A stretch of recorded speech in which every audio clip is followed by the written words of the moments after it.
He sat alone in a dim cafe for 2 hours, ready to walk away from everything: his career, his mission, his purpose. But just as he was about to disappear from the world, an old stranger with a briefcase sat beside him, and what he revealed would alter Keanu Reeves' life forever. Before we continue this incredible story, let us know where you're watching from. If you enjoy stories like this, subscribe to the channel, because tomorrow we have another inspiring story you won't want to miss. The sky outside was soft with the glow of late afternoon light, but inside the cafe on Royal Street, everything felt dim. The small place hummed quietly with conversation, jazz music playing low from a corner speaker. A couple chatted near the window. A barista frothed milk behind the counter. But in the back, tucked away in the last booth where the shadows lived, Keanu Reeves sat completely still. He wore a black hoodie, hood pulled forward, head bowed over a leather notebook that looked like it had traveled thousands of miles. His fingers traced the edges of a page that had nearly torn in the middle. On that page was a sketch, childlike but detailed, of a mobile music studio shaped like a bus. Speakers, laptops, instruments, little stick figure kids holding guitars and microphones. Above it, he'd written the name in faded black ink, Project Lucia. His coffee had gone cold. The mug was still 3/4 full, untouched for at least 30 minutes. No phone in sight. No laptop. No assistant. No security. Just Keanu, his notebook, and the quiet hum of a city that had no idea what kind of decision was being made in that booth. He had told no one he was in New Orleans. He hadn't spoken to his agent in over 2 weeks. His last film offer was still sitting unread in his inbox, a studio franchise sequel he had no heart left to accept. Something in him had shifted over the last year. At first, it was subtle. A little more silence after interviews. A longer pause before signing on to new projects. Then came the fundraiser that collapsed, the foundation that failed to launch. The youth arts initiative that had once made him feel like his life had meaning beyond the cameras. It had run out of donors, out of energy, out of belief. All that was left was this notebook, a worn plot of land he had quietly bought in Hawaii years ago, and a question he couldn't outrun. Should he sell it all to fund the dream one last time, or let it die quietly and walk away? He didn't even know anymore if he had anything left to give. He had spent the last 30 years carrying the weight of being everyone's idea of hope. People looked at him like he was made of stillness, as if the pain of the world couldn't touch him. But lately, the armor had started to crack. The smile came slower. The silence felt heavier. And the question that haunted him most wasn't about success. It was about purpose. What was he still doing here? The waitress had come by once to check on him. He had nodded without making eye contact. She seemed to sense something and left him alone. Occasionally, someone would glance his way, unsure if it was really him, the famous actor. But the hood in the distance made it easy to remain invisible. And that was the point. He wasn't here to be recognized. He was here to disappear. The notebook in front of him held 10 years of ideas. Project Lucia wasn't just a name, it was a promise. Named after the woman who had raised him when his parents weren't around, a nanny who had taught him music, kindness, and how to see beauty in broken things. Lucia had been more than a caretaker. She had been his anchor. When she died, quietly and alone, he had vowed to create something that would keep her memory alive. A way for other children, without privilege or parents, to have what she once gave him. But the world didn't make it easy. Every meeting with potential backers ended the same way. Too risky, too vague, too expensive. It's not scalable. It's not marketable. People wanted him to lend his face to campaigns, not start revolutions. Every failure made him feel smaller, like the world had room for the actor, but not for the man who wanted to build something that mattered. He had tried not to be bitter. He told himself often that things take time, that maybe it was just bad timing. But now it felt like time had run out. The only way to breathe life into the project again would be to fund it himself. That would mean selling the Hawaii property, his retreat, his peace, the place where he had once dreamed of retiring. It also meant stepping out of acting completely, because if he went all in, he would need to be there, hands-on, on the ground, No more premieres, no more scripts. But what if he failed again? What if even his last sacrifice wasn't enough? He rubbed his eyes, exhausted. Not physically, emotionally, spiritually. Every decision felt like a mountain now. And this one could be the final climb. Or the moment he stopped trying altogether. He stared down at the page again. One of the stick figure kids was holding a trumpet. A memory rushed up suddenly. Lucia playing a jazz cassette in the kitchen when he was 8, dancing with a wooden spoon like it was a baton, telling him, "When you don't know what to do, baby, give something away." He had written that phrase in the back of the notebook. It was the mission, the foundation, the truth he'd believed for so long. But what if giving meant losing everything? He didn't notice the cafe door open, didn't look up when the bell chimed, didn't hear the sound of shoes slowly crossing the wooden floor behind him. All he knew in that moment was that he was alone with a choice that felt like it might break him. The minutes dragged like hours.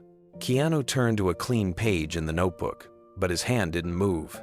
The pen hovered, unsure, the ink refusing to spill.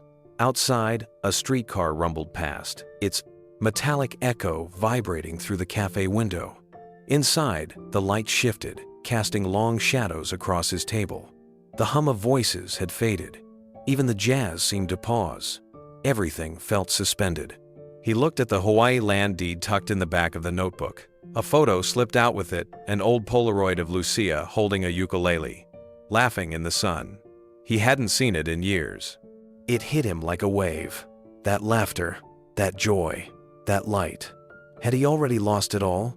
Then, across the table, a chair scraped gently against the floor. Someone had sat down. Keanu looked up, startled. The man was older, weathered, holding a briefcase on his lap and wearing an expression that seemed both familiar and foreign. He didn't speak. Not yet. For a long moment, they just looked at each other. Keanu felt something shift in the air, like gravity had changed direction. And then the man opened the briefcase, slowly. Inside the briefcase wasn't money. It wasn't a contract. It was a stack of letters, handwritten, bound by a simple blue ribbon. The man slid them across the table without a word. Keanu hesitated. Then, cautiously, he untied the ribbon. The first page had his name on it. Not Keanu Reeves, but simply Keanu. The handwriting was old, slightly shaky, but unmistakable. It was Lucia's. His breath caught in his chest. His eyes scanned the first few lines, disbelieving. She had written these years ago. Pages and pages of stories, thoughts, and reflections. Letters she never sent. Memories of raising him. Hopes she had for him. And one recurring dream she never let go of. Creating a space where children could find music, like he once did. The older man finally spoke. "I'm Mateo, her son. She wanted you to have these if you ever lost your way."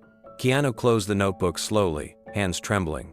For 2 hours he had questioned everything. But now, in this quiet cafe in New Orleans, the answer had walked in and sat across from him. He didn't know what would come next. But for the first time in a long time, he wanted to find out. The world thought Keanu Reeves was unshakable, calm, wise, grateful. But in truth, this moment, sitting alone in a cafe with a notebook full of regrets, was the quietest collapse of his life. He adjusted the hoodie over his head, tugging the brim of his baseball cap down low. The disguise was simple, but effective. Most people glanced and moved on. He didn't want to be seen. He didn't want to explain the heaviness in his eyes or the fact that he hadn't spoken to anyone all week. His phone buzzed twice in his jacket pocket. He didn't check it. Messages had been piling up: his publicist, his agent, even old friends reaching out with concern. But Keanu didn't want to answer. Not yet. He stared down at the folded letter inside the notebook, the one he'd written to the board of his foundation. It wasn't long, just a few lines. A thank you, a farewell, a quiet acknowledgement that the dream was over. Project Lucia, the initiative he had once poured his heart into, had failed to launch. It was supposed to be a mobile arts program for underprivileged youth, bringing music, painting, and storytelling to kids who needed hope. But donations had dried up, partners backed out, and the media barely noticed. Worse, he had started to question if he was the right person to lead it. He had promised Lucia, his childhood nanny, that he'd build something worthy of her love. But now, all he had was a broken outline, a long list of setbacks, and a haunting voice in his head whispering that maybe he was never enough. The grief didn't help. Just 6 months ago, he'd buried his longtime stunt double and closest friend, Nate Tyrannus. The man who had leaped from rooftops and rolled out of explosions in his place for 20 years was gone in a freak accident. Keanu hadn't spoken at the memorial. He couldn't. Then came the news about Kim. His sister's leukemia, once in remission, had quietly returned. The doctors hadn't said the word fatal, but the silence after every sentence said enough. Keanu had spent weeks flying between cities, hospitals, and second opinions. Every time he saw her, she smiled, pretending to be strong. And every time he left, he sat in his car and wept like a child. He remembered holding her hand as kids, shielding her from storms. Now he could barely shield her from reality. The guilt clawed at him. He was the lucky one. The one who survived the motorcycle crashes, the heartbreak, the chaos of fame. But sometimes, he wondered if surviving was its own curse. He had outlived too many people, watched too many dreams die. His wealth, his status, it felt hollow in moments like this. The waitress walked by quietly, a gentle woman in her 40s with kind eyes. She paused near his table, gave him a soft smile, and asked if he needed more coffee. He nodded. She refilled his mug, placed the pot down, and then glanced at the notebook. Her lips parted like she recognized him, but she didn't say his name. She simply whispered, "I hope you find what you're looking for," and moved on. That sentence lingered in the air. Keanu stared into the black coffee, watching the steam rise in slow, uneven tendrils. He didn't touch it. The words from the waitress echoed in his mind, simple, honest, and piercing. "I hope you find what you're looking for." The truth was, he didn't know anymore. There had been a time when he thought he did. After the success of the Nova's Light School Initiative and the relief fund for hospitalized children, he believed he had found his lane. To use his platform quietly and effectively to lift others. But this project, Project Lucia, was personal, too personal. It had started with a drawing, just a sketch, done late one night after a dream of Lucia singing to him in the kitchen when he was 8. Her voice soft, her Spanish lullaby rising like the smell of cinnamon from the old stove. He had drawn a mobile art lab shaped like a bus, painted in warm oranges and purples, with musical notes running along its side. A place where kids could walk in and feel safe to create. A place where no one had to be perfect, just present, just seen. That was 3 years ago. And now, it felt like a ghost. A good idea buried in red tape and slow replies. His team had tried. They really had.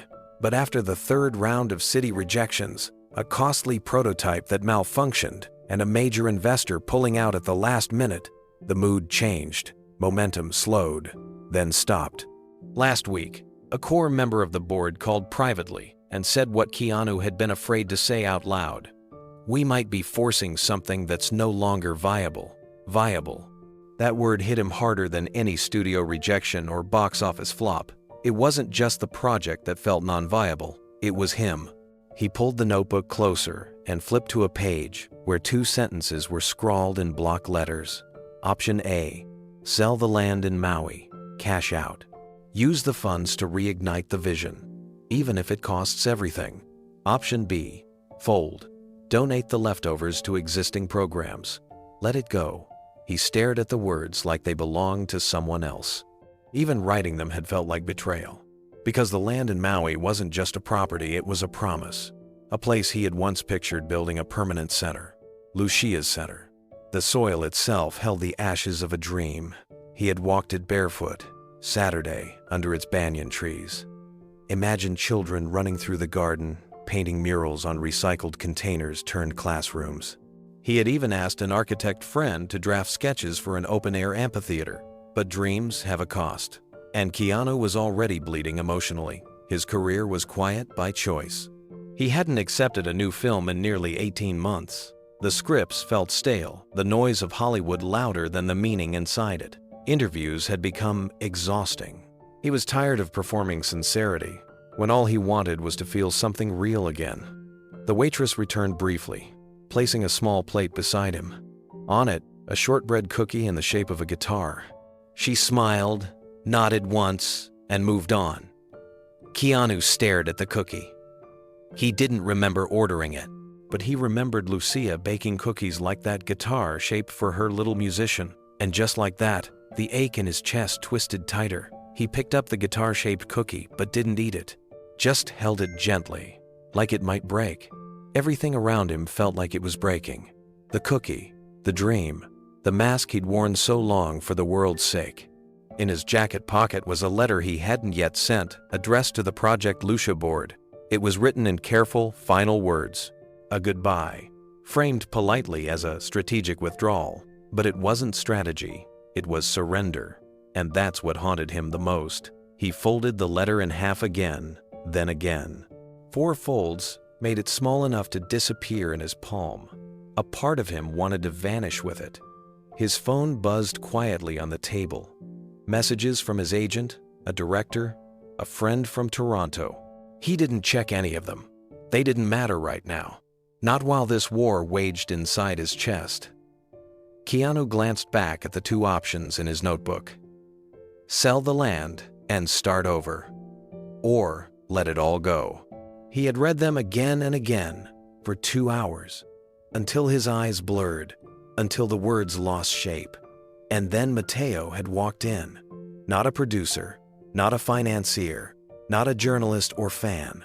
A son, carrying the voice of a woman who had once saved him from silence with lullabies. It was almost unbearable how life had a way of catching you right before the fall. Keanu looked out the cafe window. People passed by without knowing they had just brushed shoulders with a man on the edge. No cameras, no red carpets, just a hoodie and a goodbye in his pocket. But inside him, something had shifted, just slightly, enough to make him reach for a pen. He crossed out option B, then drew a 3rd line. Option C, build it anyway. Start again. 1 step, 1 child, 1 note. He underlined it once, then breathed in for the first time in hours. There was no fanfare, no triumphant music, no applause, just a man and a notebook and a promise he wasn't ready to bury. Not yet. The door chimed again. Keanu didn't look up at first. He was still staring at the new line he'd just scribbled in his notebook. The 3rd option. His breath was steady, but his pulse was still high from everything that had just unfolded. Mateo's visit, Lucia's letters, the unbearable weight of the decision he'd almost made. Then came the sound of a wooden cane tapping gently across the tiled floor. Slow, deliberate steps. There was something about the rhythm of it. Calm, rooted, not fragile, but earned. Like the man who walked had danced with time and come out the other side standing tall. He looked up. The man had to be in his late 70s. African-American, lean but not frail, with skin that held decades of sun and smoke and quiet defiance. He wore a brown wool coat despite the warm New Orleans air, and his fedora sat slightly askew on his head. In his left hand, a scuffed leather briefcase. In his right, the cane. He paused near the counter, nodded once to the young barista, and in a gravel-smooth voice ordered a black coffee. No cream, no sugar. Then he turned. Keanu watched, unnoticed, as the man scanned the room like he was looking for something specific and then gave a small, approving nod to the empty table right beside him. The man didn't glance twice at Keanu, didn't whisper, point, or react. He simply lowered himself into the chair with the careful ease of someone used to moving through pain. He placed the briefcase on the table, clicked it open, and inside wasn't a laptop or papers or anything ordinary. There, resting against aged leather lining, was a photograph, black and white. Gloss, faded to amber. Keanu leaned slightly, pretending to take a sip from his coffee, but his eyes were fixed on the picture. It showed a young man on a stage, saxophone in hand, caught mid-blow, face tilted up like he was trying to reach God through melody. A jazz festival banner flapped faintly in the background. There were no logos, no spotlights, just pure, raw performance. Soul rendered through breath and brass. The man stared at it for a moment, then slowly pulled the photo closer, brushing dust from the edges with a reverent thumb. He hummed low, soft, deliberate. The notes curled through the air like smoke. Not a song for anyone else, just for himself. But Keanu heard it, and something inside him stirred. The tune was barely audible, but it lingered low and slow, the kind of melody that wraps around you before you even realize you're listening. It wasn't flashy or sad, it just was honest, worn in, like an old pair of boots that had walked through joy and sorrow without giving up either. Keanu's hand hovered over the page in his notebook, but he didn't write. He kept staring at the same sentence. What if it's not enough? The man beside him stopped humming. For a moment, the silence between them was total. Just the occasional clink of a spoon against ceramic and the soft drone of traffic passing by outside. Then came the voice. "Used to sit alone like that once," the man said. Keanu didn't move. At first, he thought maybe the old man was talking to someone else. But when he slowly turned his head, the stranger's gaze met his clear, weathered eyes that didn't blink, didn't ask for anything. "That's when I almost quit too," the man added. It wasn't a question. It wasn't even advice. It was just truth, laid gently on the table, like a cup of coffee still steaming. Keanu nodded once, unsure what to say. Something about the man's presence made small talk feel dishonest. So instead of responding with words, Keanu slid his notebook a little closer to the edge of the table. The man's eyes dropped for just a second, enough to notice the cover. It was old, soft leather, edges curled. In the corner, nearly worn off, was a name stamped in faded gold. Project Lucia. The old man gave a half smile, not of recognition, but of understanding. "You carryin' something. Heavy," he said softly, tapping his cane against the floor once. "Can see it in your shoulders. Seen that weight before. In mirrors, in funerals, in green rooms before the lights go out." Keanu let out a breath. It felt like something in his chest had just cracked open quietly. "My sister's sick," he said, eyes still down. "The doctors say it's final this time." The man said nothing. He didn't nod. He didn't offer condolences. He simply waited. "And I lost a friend. My stuntman. He was like a brother to me. Gone. In seconds. I keep thinking I should have been there. Or that it should have been me." There was a pause. "Maybe I just got lucky too many times," Keanu added. The old man took a sip of his coffee, then placed the cup back on the table without a sound. "You didn't get lucky," he said. "You just ain't finished yet." The words landed harder than expected. They didn't feel like comfort. They felt like challenge. Keanu blinked. He'd heard plenty of motivational speeches in his life. Empty affirmations. Studio executives promising second chances. Journalists twisting his words into headlines. But this man, he wasn't trying to inspire. He was just telling the truth as he'd lived it. The photo in the briefcase caught Keanu's eye again. "Is that you?" he asked, motioning gently toward the saxophone player. The man smiled, not proudly, almost wistfully. "It was," he said. "Before I disappeared for 27 years. Keanu looked at him, puzzled. "Disappeared?" The old man nodded slowly, his fingers brushing the edges of the photo like it was a memory he wasn't sure he was ready to hold. "Had a name once. Played every jazz hall from Chicago to Paris. They called me the Echo. Not because of how I sounded, but because they said you could feel me coming long before I hit the stage." He chuckled under his breath.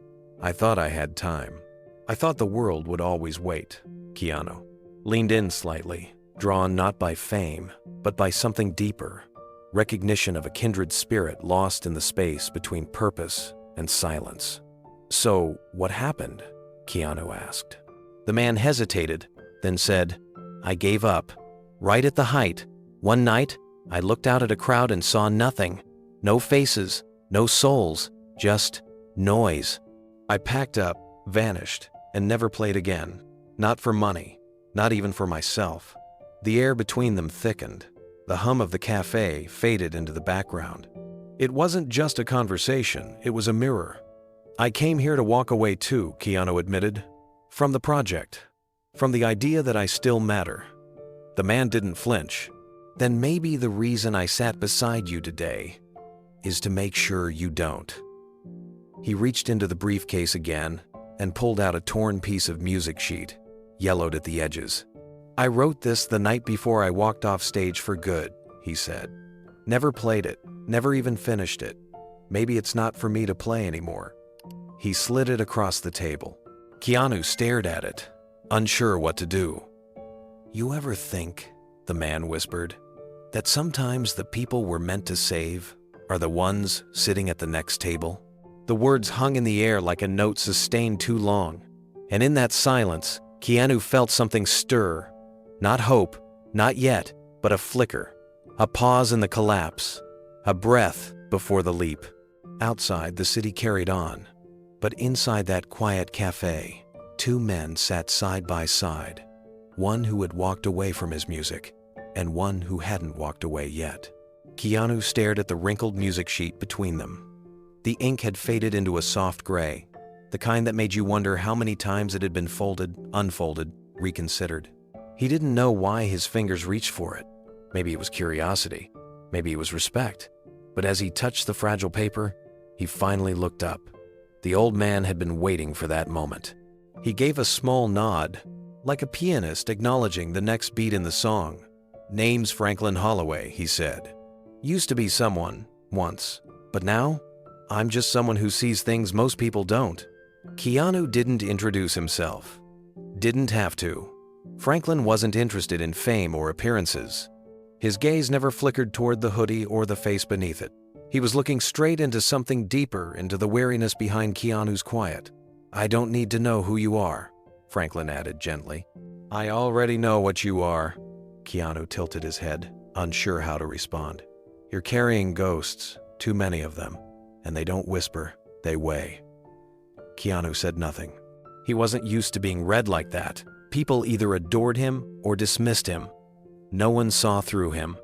Franklin leaned back in his chair, the worn cane resting against his leg. I was 24 when I walked off the stage at the Harlem Jazz Jubilee. It was supposed to be the biggest night of my life.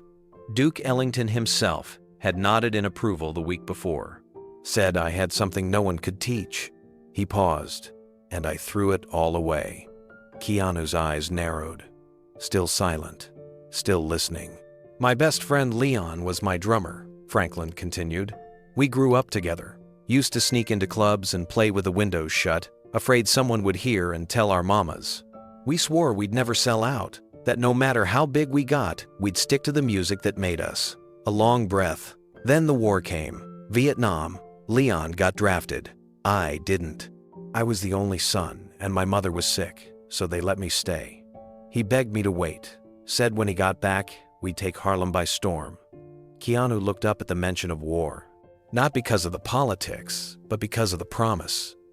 Franklin smiled, but there was no joy in it. He never came back. 2 weeks before the show, I got the call. Mortar blast. Gone. His voice caught for a moment. I played that night anyway. Told myself it was what he would have wanted.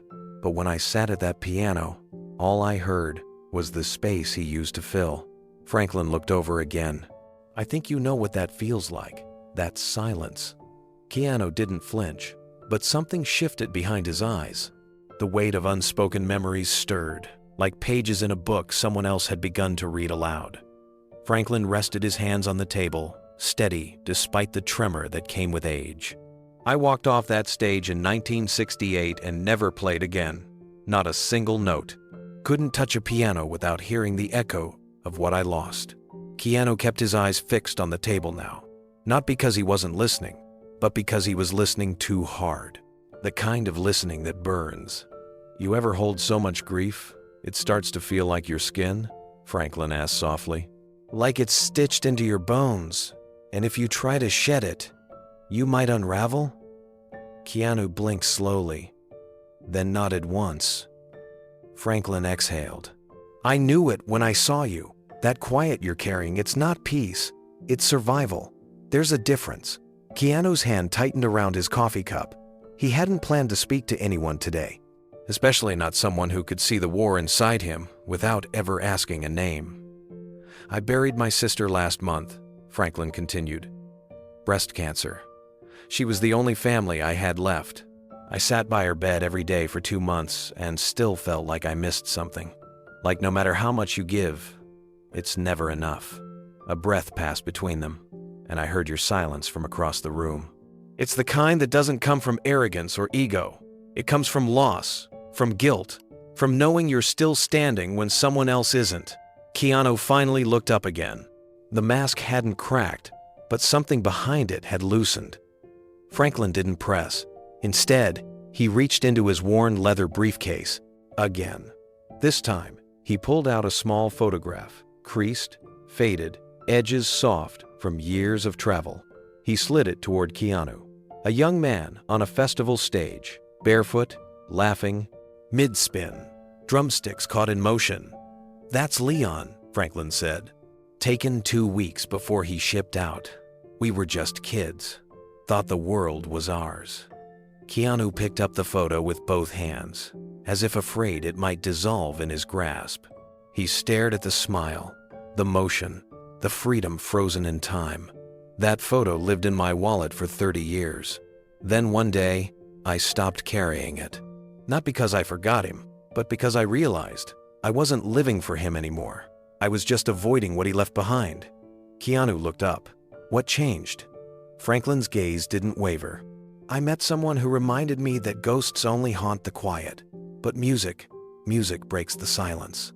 Keanu leaned back, the photo still in his hands, and studied Franklin more closely now. The old man's face had the kind of creases that told stories without words, years of holding in sorrow, laughter, and everything in between. But behind those eyes was something unexpected, a flicker of rebellion, of life. Franklin took another sip of coffee and continued, "That person who changed me? She didn't say much, just walked past me one night at a club in Brooklyn. She heard me playing after hours, just warming up, alone, and she turned around and said, 'Don't bury your friend twice.' Then she walked away." Keanu swallowed. Franklin chuckled. "That one sentence stuck in my throat for 30 years. I kept trying to spit it out, or make sense of it. Then one day, I realized it was truth. Plain and sharp." Keanu finally spoke, his voice gravel soft. "I've been writing a letter, not sure if it's a resignation or a eulogy." Franklin nodded slowly. Both feel the same when the heart's raw. They sat in silence. But it wasn't heavy anymore. It was the kind of silence that had room for breath. Franklin placed a hand on the table near Keanu's. "You think you're sitting here invisible, hiding behind that hoodie, but I see you, not because I know your name, because I've been there. I've had that same notebook in my hand, 2 options written on the page, one that looks like peace and one that looks like fire." Keanu didn't answer right away. He traced the edge of the photo with his thumb, lost in the memory of a man he didn't know, Leon, but who now felt strangely close, as if grief recognized itself across generations. "Why did you stop playing?" Keanu asked, almost a whisper. Franklin's face tightened. "Because I thought if I kept going without Leon, it would mean I accepted his death, that I was okay with it. Took me 40 years to understand. Moving forward isn't the same as moving on." Those words hit Keanu like a slow wave, the kind that doesn't crash, but pulls you under with truth. Franklin leaned back, adjusting the briefcase beside him. "I came in here today just wanting a cup of coffee and a quiet place to remember him. But maybe, just maybe, you needed to hear this more than I needed the silence." Keanu finally looked him in the eye. "I think you're right." Franklin smiled, not a wide grin, but a knowing one. He tapped the table lightly, once, then stood with the grace of someone who had carried sorrow long enough to walk gently through the world. "Whatever's in that notebook," he said, "don't let it be your last note. Let it be your next chord." And with that, Franklin turned and walked slowly toward the door, cane tapping softly behind him. Keanu sat still, the photo in his hand, and a new kind of silence in his chest. Not the silence of ghosts, but the silence just before the music begins. Keanu stayed seated long after Franklin walked out, the brief moment between them still echoing like the last note of a ballad that lingered in the air. But it wasn't over. Moments later, the soft tap of Franklin's cane returned. He hadn't gone far. He stood by the counter, asked for a refill, then returned to the same chair beside Keanu. "Mind if I sit a little longer?" Franklin asked. Keanu nodded. "Please." Franklin settled in and placed his briefcase gently on the floor. Sometimes the silence needs company. Keanu offered a faint smile. "You always talk like a poet?" Franklin chuckled. "Nah, I just listen to enough jazz to know the spaces between the notes matter more than the notes themselves." He leaned forward, hands folded. "You ever heard of the Quiet Five?" he asked. Keanu shook his head. "Didn't think so," Franklin said. "We were 5-session musicians, background players. No names on the posters. But we toured with giants. Coltrane, Miles, even Monk for a short run. We filled in the space behind the stars." Keanu raised an eyebrow. "That's a hell of a background." "It was," Franklin said. "But you know what they called us behind our backs? Ghost notes. Because you felt us more than heard us." There was no bitterness in Franklin's tone, only a gentle sense of detachment. He wasn't telling the story for sympathy, just truth. He leaned back and stared at the cafe ceiling for a moment, as if watching reels from his memory play. "One night in '68, we played a packed house in Chicago," he said. "Place called the Vortex. Energy was electric. Miles was on fire that night, and we were keeping pace. But after the set, I stepped outside to get some air. That's when I saw it." Keanu stayed still, listening. "2 cops had a kid barely 20 pressed against the alley wall," Franklin said. "Said he'd mouthed off, resisted, but he was just trying to find his sister in the crowd. They didn't care. They beat him down like he was nothing." Franklin's voice dropped to a hush. "I wanted to step in. I didn't. Not out of fear, out of calculation. I thought, if I make a scene, I'll be another black man thrown in jail or worse. So I went back in, picked up my horn, and played like nothing happened." Keanu's jaw clenched. Franklin nodded. "But the next day, I wrote a piece. Called it The Alley Doesn't Echo. It was raw, furious, the kind of song that could burn the walls down." He exhaled slowly, sent it to the label. "You know what they said?" Keanu shook his head. "They said jazz wasn't the place for politics. Said I'd break my contract. That I'd burn bridges." Franklin paused, fingers tracing the rim of his cup. "So I left," he said. "Left it all. No goodbye tour, no curtain call, just vanished." Keanu sat motionless, letting the story settle in the space between them. The hum of the cafe faded, replaced by the rhythm of Franklin's words. They weren't just memories, they were confessions, shaped by time and silence. "Did anyone ever hear the song?" Keanu finally asked. Franklin gave a half smile. "A few.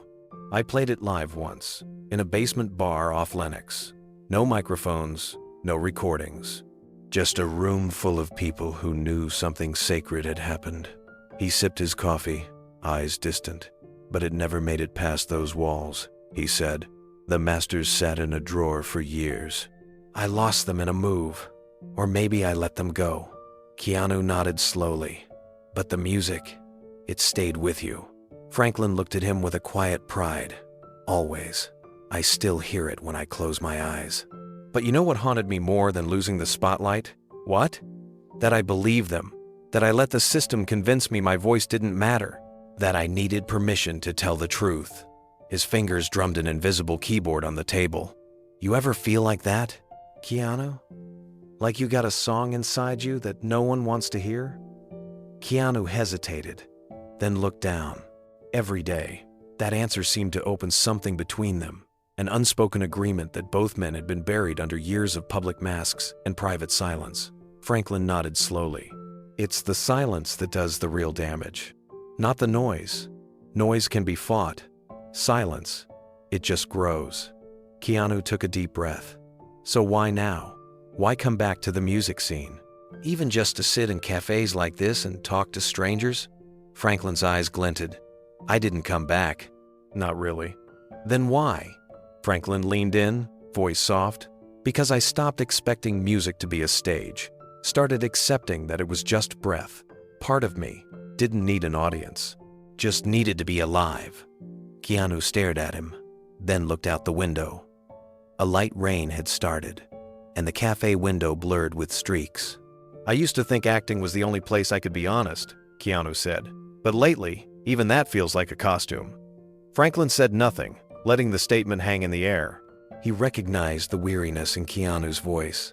Not the fatigue of work, but the erosion of purpose. "I was 19 when I first played Carnegie Hall," Franklin said quietly. "Thought that would be the peak of my life, the moment people would finally see me." He laughed softly. "But turns out, the most honest playing I ever did wasn't for crowds. It was alone, in a rundown apartment, hands trembling, heartbroken, playing just to remember I was still here." Keanu looked back at him. "And did it help?" he asked. Franklin's eyes were warm, steady. "No," he said, "but it didn't let me disappear." The rain tapped softly on the window as the two men sat in a rare kind of silence. One not empty, but full.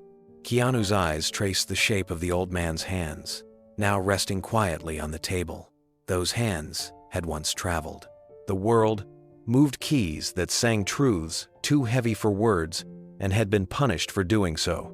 "Do you regret walking away?" Keanu asked. Franklin exhaled slowly. "Every year for the first 10 years I did. Then I stopped asking myself that, because the question always dragged me back into pain I couldn't fix." He leaned forward, lowering his voice as if revealing something sacred.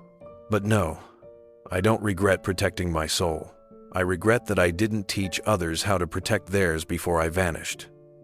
Keanu looked at him, surprised. Franklin smiled faintly. "I was selfish in my silence, thought I was taking a noble stand by walking away. But people needed to hear the music, not just the notes, the fight behind them."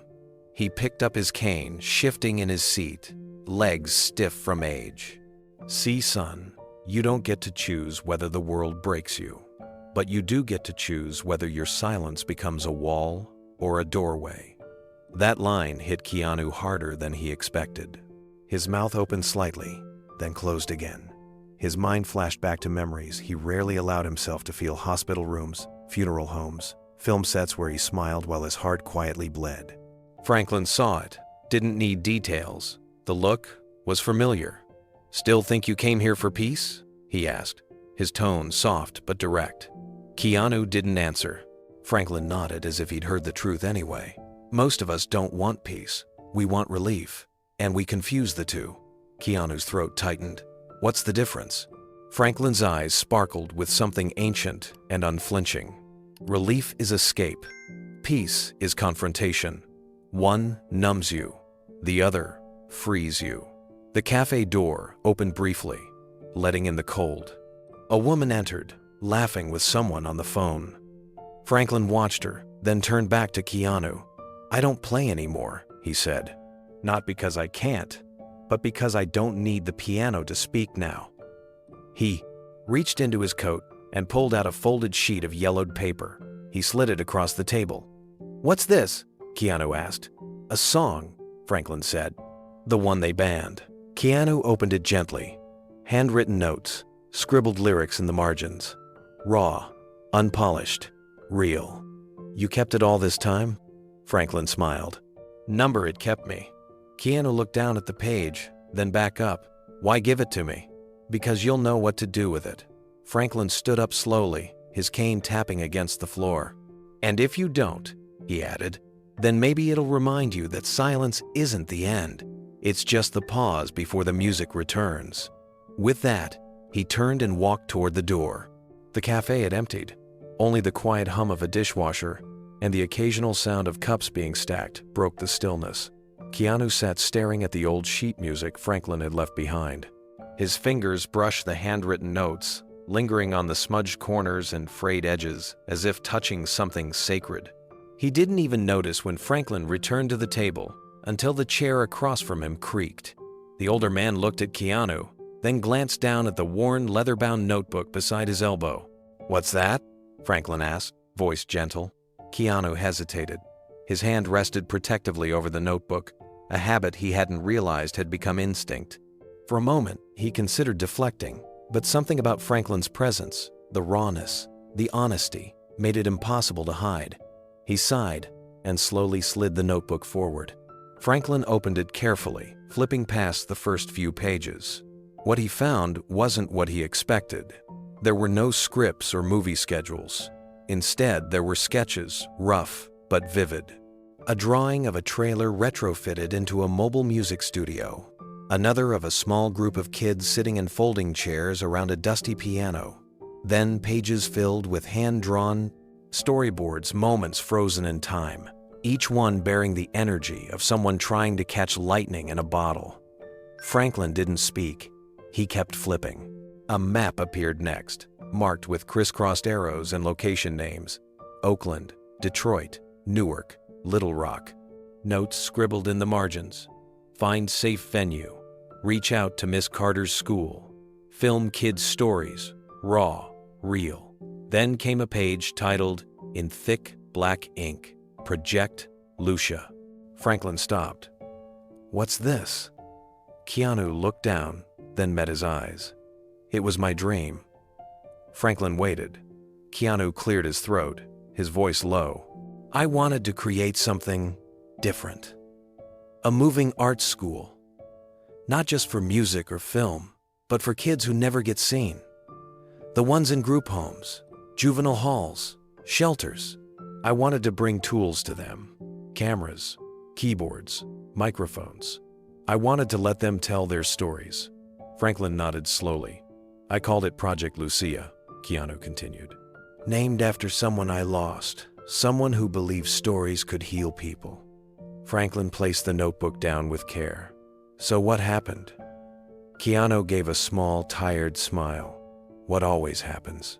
Money got tight, partners backed out, investors didn't want anything that wasn't profitable. Even people close to me started saying it was too ambitious. I couldn't sell them on it, couldn't make them see the vision. He paused, voice thinning. Eventually, the team just stopped calling back, and I let it die. Franklin leaned back in his chair, hands folded.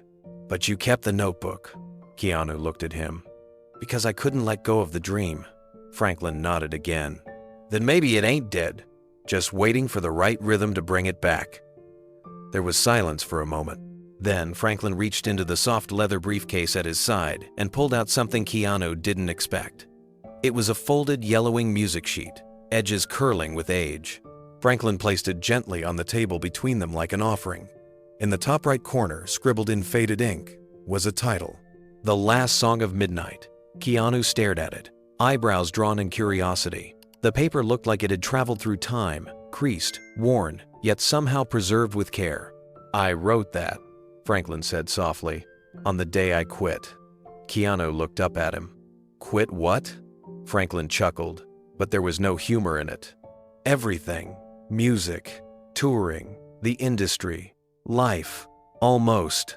Keanu leaned forward, eyes returning to the sheet. Why? Franklin folded his hands. I told you I walked off stage in '68. What I didn't say was, that night, before the show, I saw a cop beat a kid half to death behind the club. Said he stole a harmonica. I stepped in. Got thrown around myself. Came in bruised, bleeding. My label rep told me to wipe off the blood, smile for the crowd, and keep my mouth shut. He paused, eyes darkening. Instead, I played a new piece, right there, unrehearsed. It was angry, raw, full of grief and protest. Franklin tapped the sheet. This was the last one I ever wrote. After that, they pulled the plug on my record, canceled my tour, told the press I had health problems. Keanu traced the title slowly with his finger. No one ever heard it?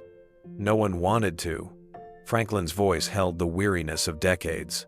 Back then, people didn't want truth if it made them uncomfortable, especially not from someone like me. Grief doesn't sell. Protest gets you blacklisted. Keanu was silent. Franklin glanced at the notebook. But you get it, don't you?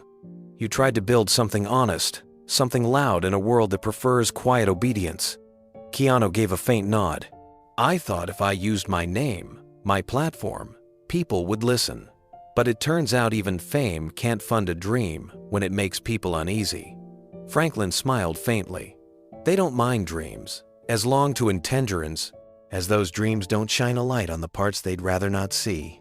He leaned in, his voice softer now. You ever sit with an idea so long it starts talking back to you? Keanu met his eyes. Every night. Franklin tapped the table gently, then pushed the sheet music toward him. Take it. Keanu hesitated. I can't. This is yours. Franklin shook his head. It was never meant for me to carry alone. I never had the stage to play it on. But maybe you, maybe this project Lucia, maybe it's the stage this song was waiting for. Keanu stared at the notes. They were written in a mix of sharp, deliberate strokes and trembling lines, as if the man who wrote them was trying to hold something in that wouldn't be caged. I've never heard it, Franklin whispered. Not once. Couldn't bring myself to. Keanu studied the faded notes. Even without hearing the melody, he could sense the emotion behind it. Something mournful, but unfinished. A voice silenced before it could say goodbye. He carefully closed his notebook and placed it beside Franklin's sheet. Project Lucia was supposed to be my second act, Keanu said quietly. Mobile music studios for kids who've never touched an instrument. Cameras for teens who've never seen their stories on screen. An art school that moves with the people, not the politics. Franklin nodded slowly. That's a beautiful dream. I thought so too. But the grants disappeared. My own team said it was too ambitious. We tried a pilot school in Fresno. The roof leaked. The power cut out during a violin lesson. It rained through the editing bay. It became a joke. He shook his head.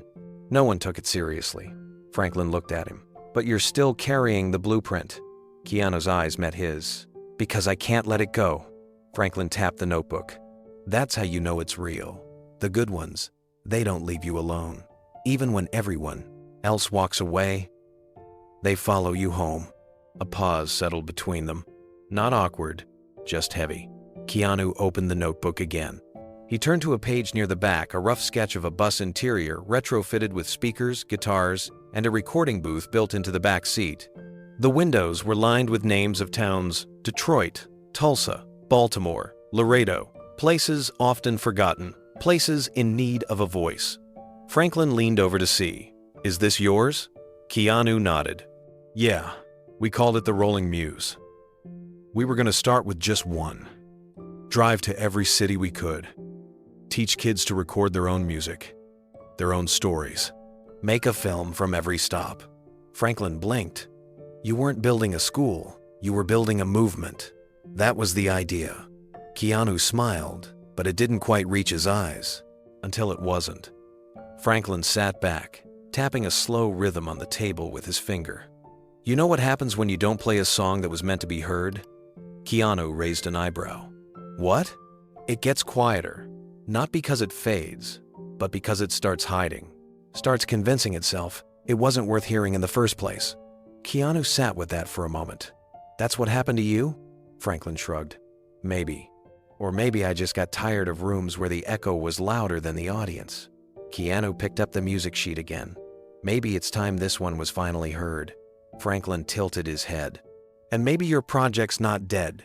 Maybe it's just waiting for the right sound to wake it up. They sat in silence.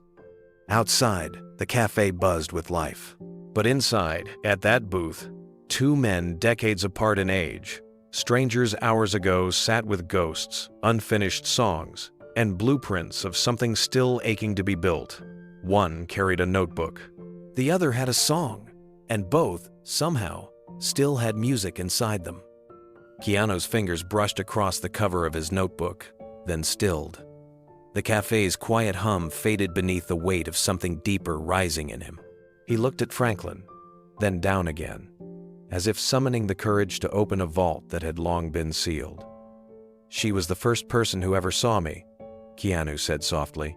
Not as an actor, not even as a kid, just me. Franklin waited. No nods, no rush, just stillness. Her name was Lucia, Keanu continued.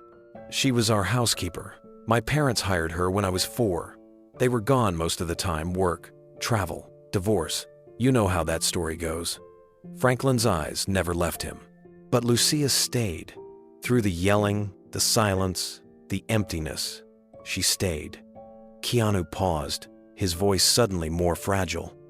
She didn't speak much English at first, but she sang Spanish lullabies, soft ones, ones that sounded like home even if you didn't know the words.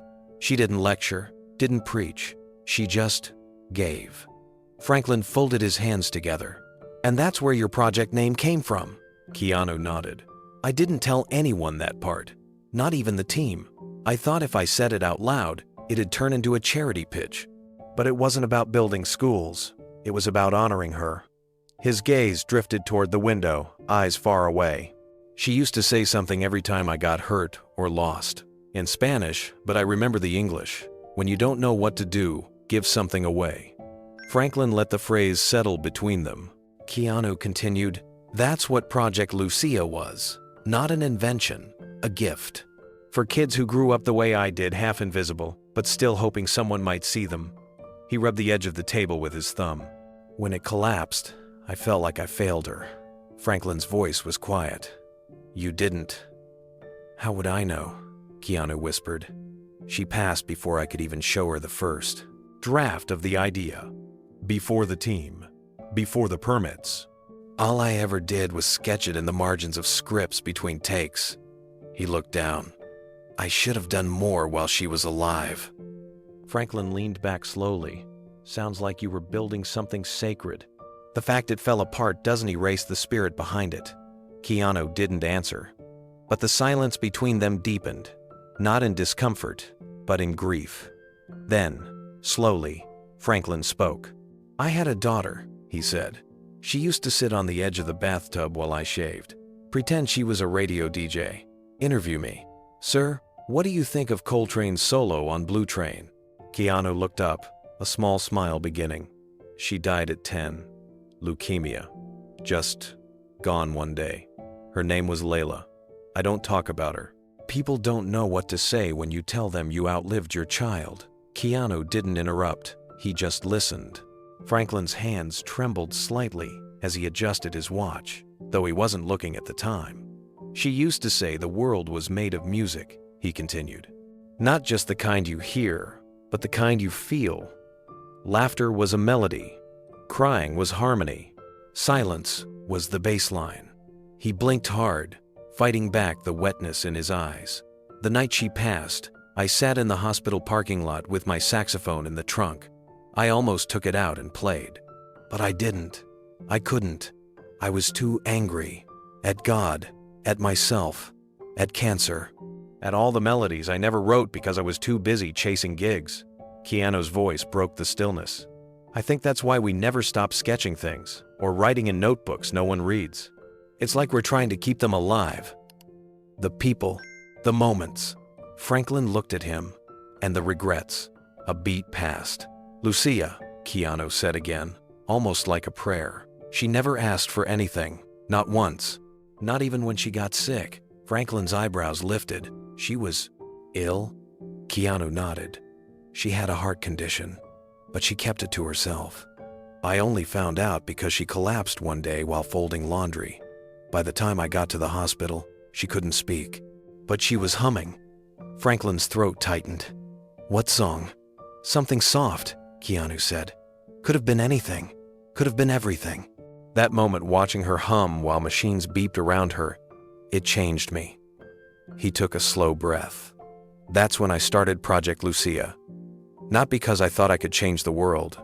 I just didn't want her to vanish into the silence.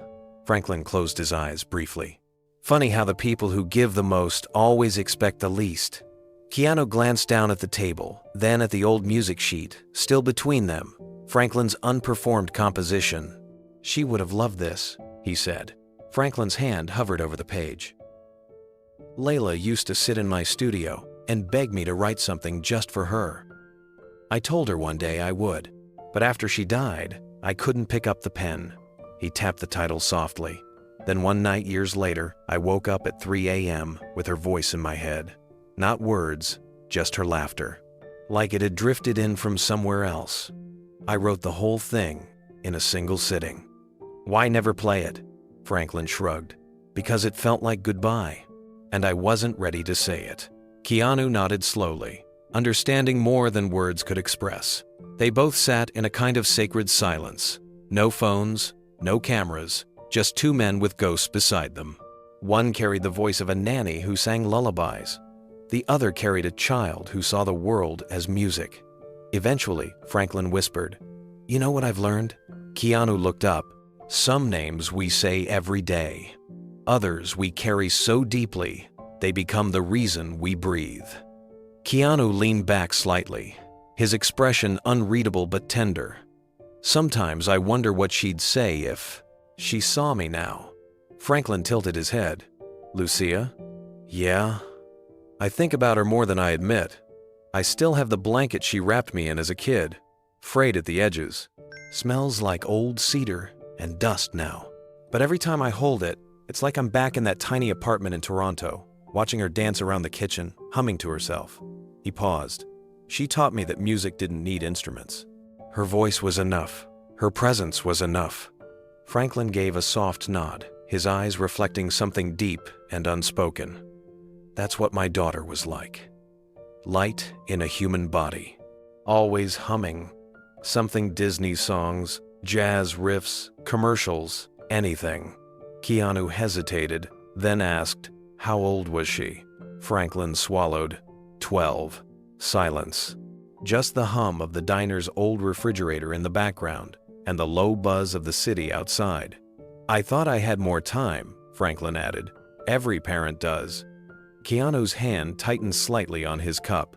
"And every child thinks their hero will never break." A long pause. "I started Lucia's name as a whisper in my heart," Keanu said. "But eventually it became a vow. Every school I tried to build, every program I pitched, it was all trying to keep her alive in a world that forgot her." Franklin nodded. "Same with Layla. After she passed, I couldn't walk by a playground without choking up. I avoided music stores. I stopped going to gigs. Even the saxophone. I left it in the case for years. But it still lived in you," Keanu said. Franklin smiled faintly. "It never really left.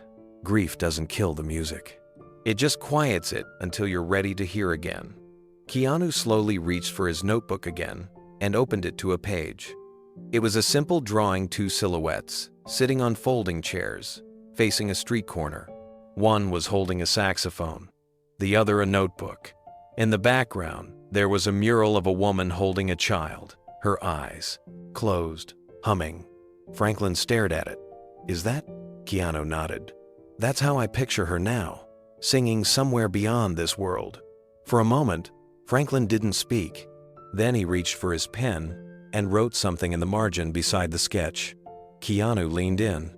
Franklin smiled softly. "Layla's Lullaby. I think that's what the piece should be called now." Keanu's throat tightened. "That's beautiful." Franklin folded the old music sheet in half, then gently slid it toward Keanu. "You keep it," he said. "Maybe it was never meant to be played until the right person heard it first." Keanu stared at the page, then back at Franklin. Two men, two stories, two ghosts. But in that moment, they weren't lost. They were heard. And somehow, for the first time in a long time, that was enough.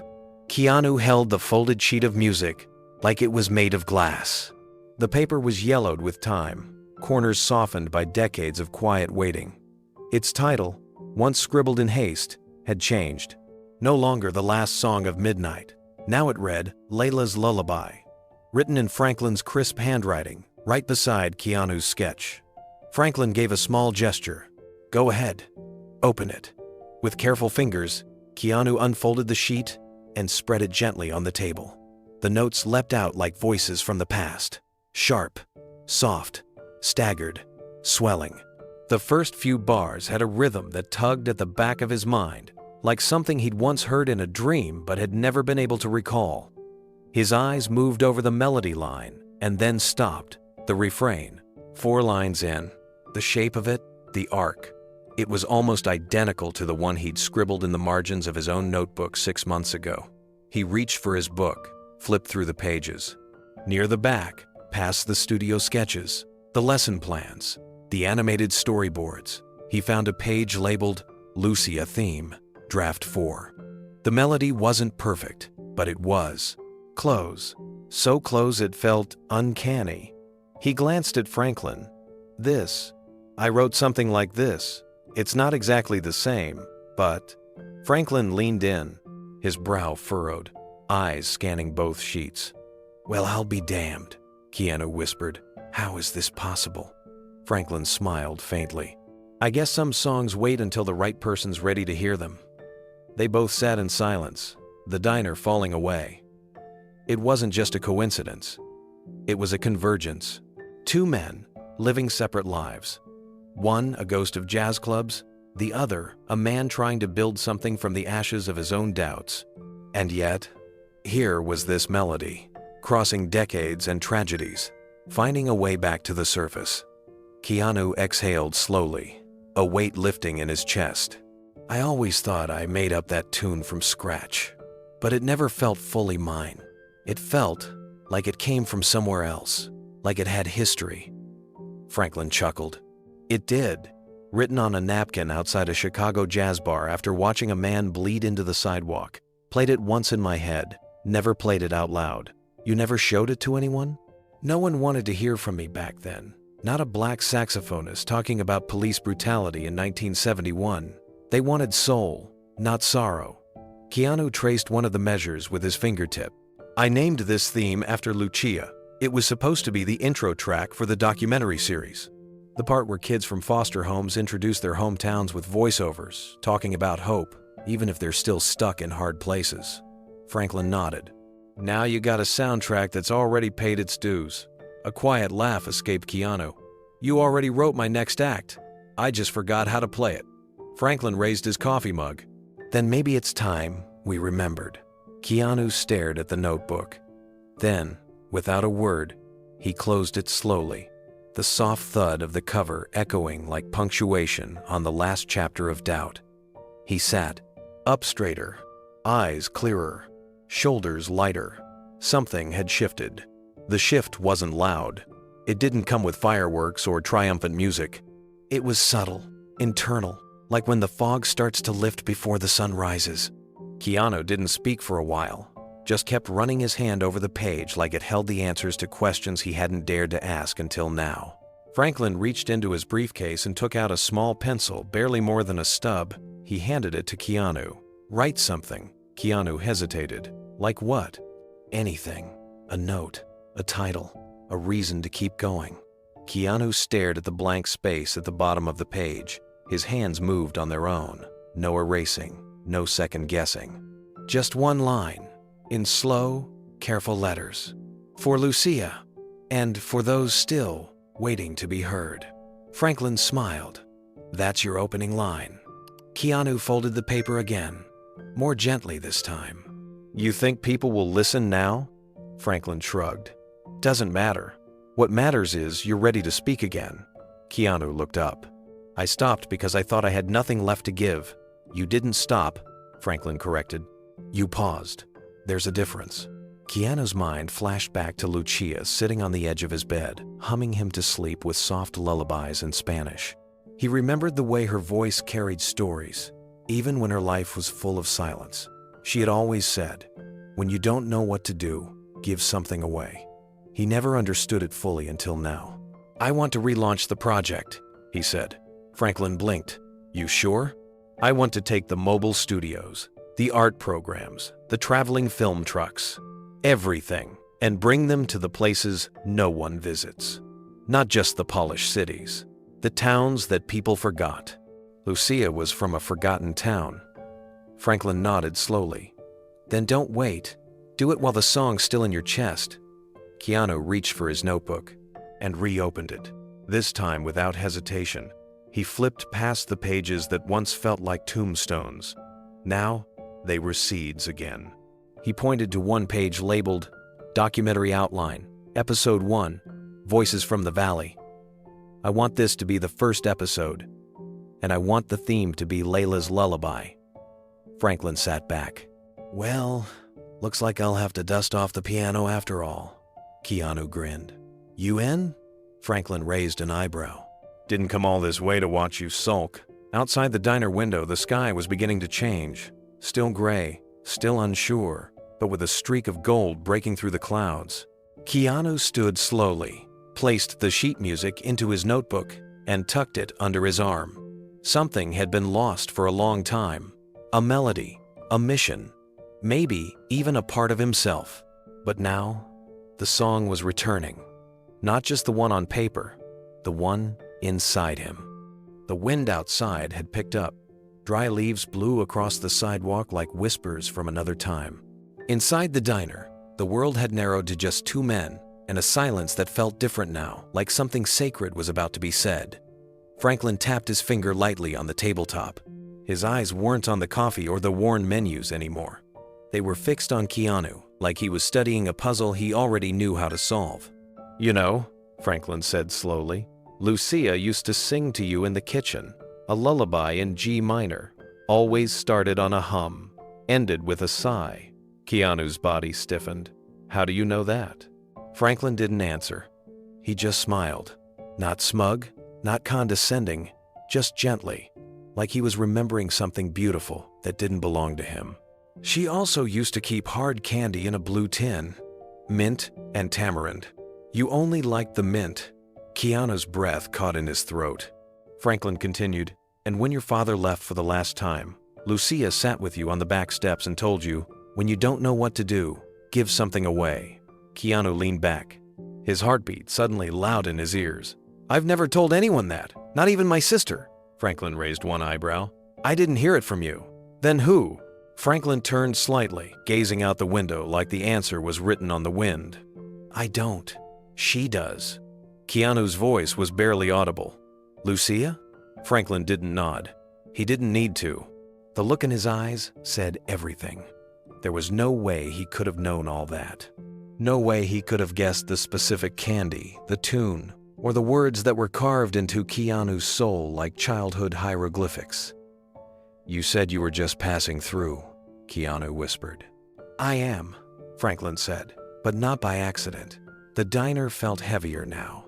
Not in a bad way, more like a cathedral made of memory. Something unseen was here, and both men knew it, even if they couldn't name it. Franklin took a deep breath. "She's been trying to reach you, you know. Through you, through everything. The music, the failures, the silence. You think you were lost, but you were just being led." Keanu didn't know whether to feel awe or fear, maybe both. "I don't believe in ghosts," he said. "Neither do I," Franklin replied, "but I believe in echoes." For a while, they said nothing. Outside, a kid on a scooter rolled past, laughing into the breeze. Inside, time slowed.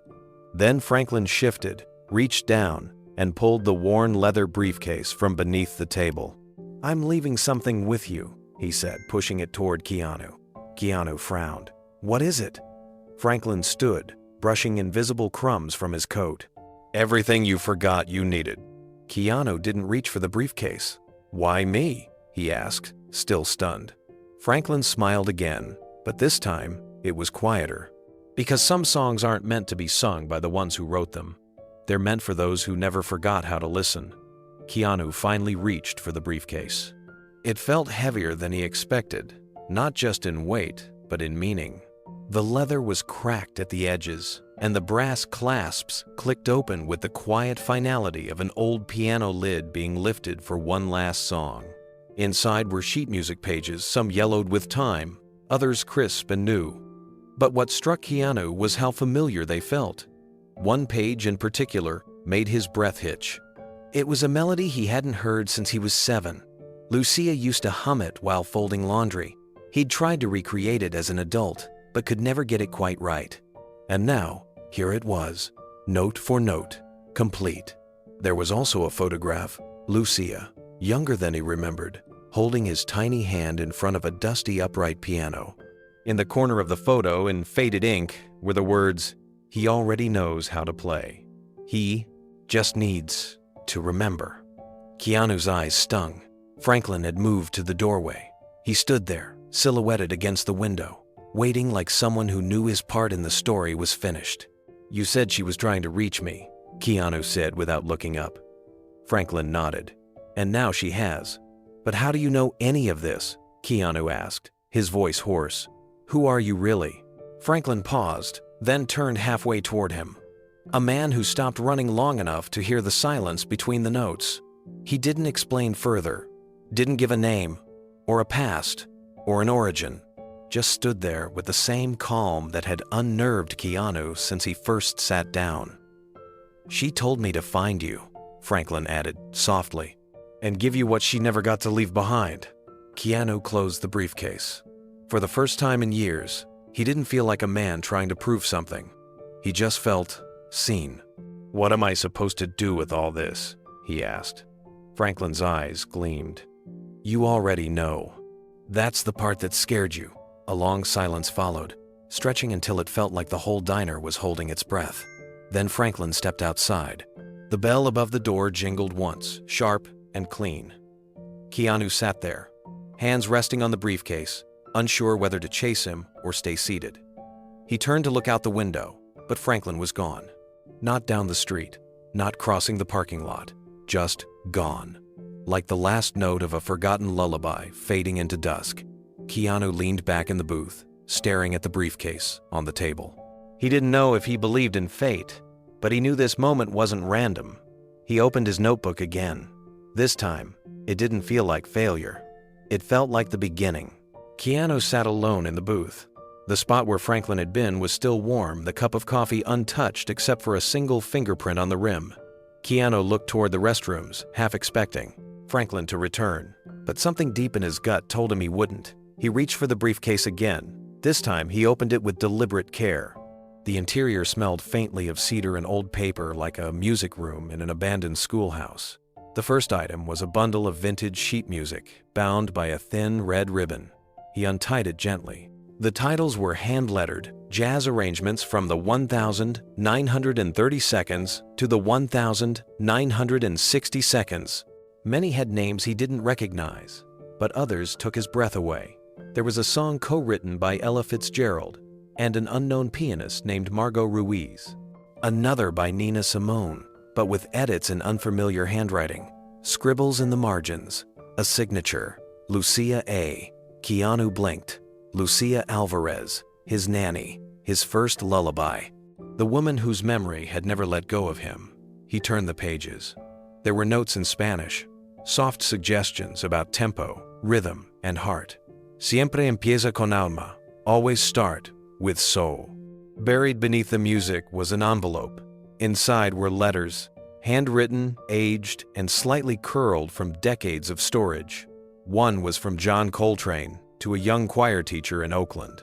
Another from Maya Angelou to a woman named Clara, whose singing voice reminded me of thunder trying not to cry. Some were thank you notes, others were reflections. Every letter honored a woman who had created something and been forgotten except by Franklin, who'd spent years collecting these. At the bottom of the stack was a thin leather folder with the words Lucia's voice etched faintly in the corner. Keanu opened it. Inside were dozens of printed transcripts, each labeled with a date and a first name. Anna, Dolores, Miss Ruth, Teacher Violet, Sister Marisol, Auntie Geneva. Each one told the story of a woman, a maid who used to recite poetry to the children she cleaned up after, a midwife who sang to newborns because she believed a baby's first memory should be music, a cafeteria worker who used her break times to mentor teen girls about how to write their own songs, even if no one would hear them. Keanu's hands trembled as he read. Lucia's interview was near the back.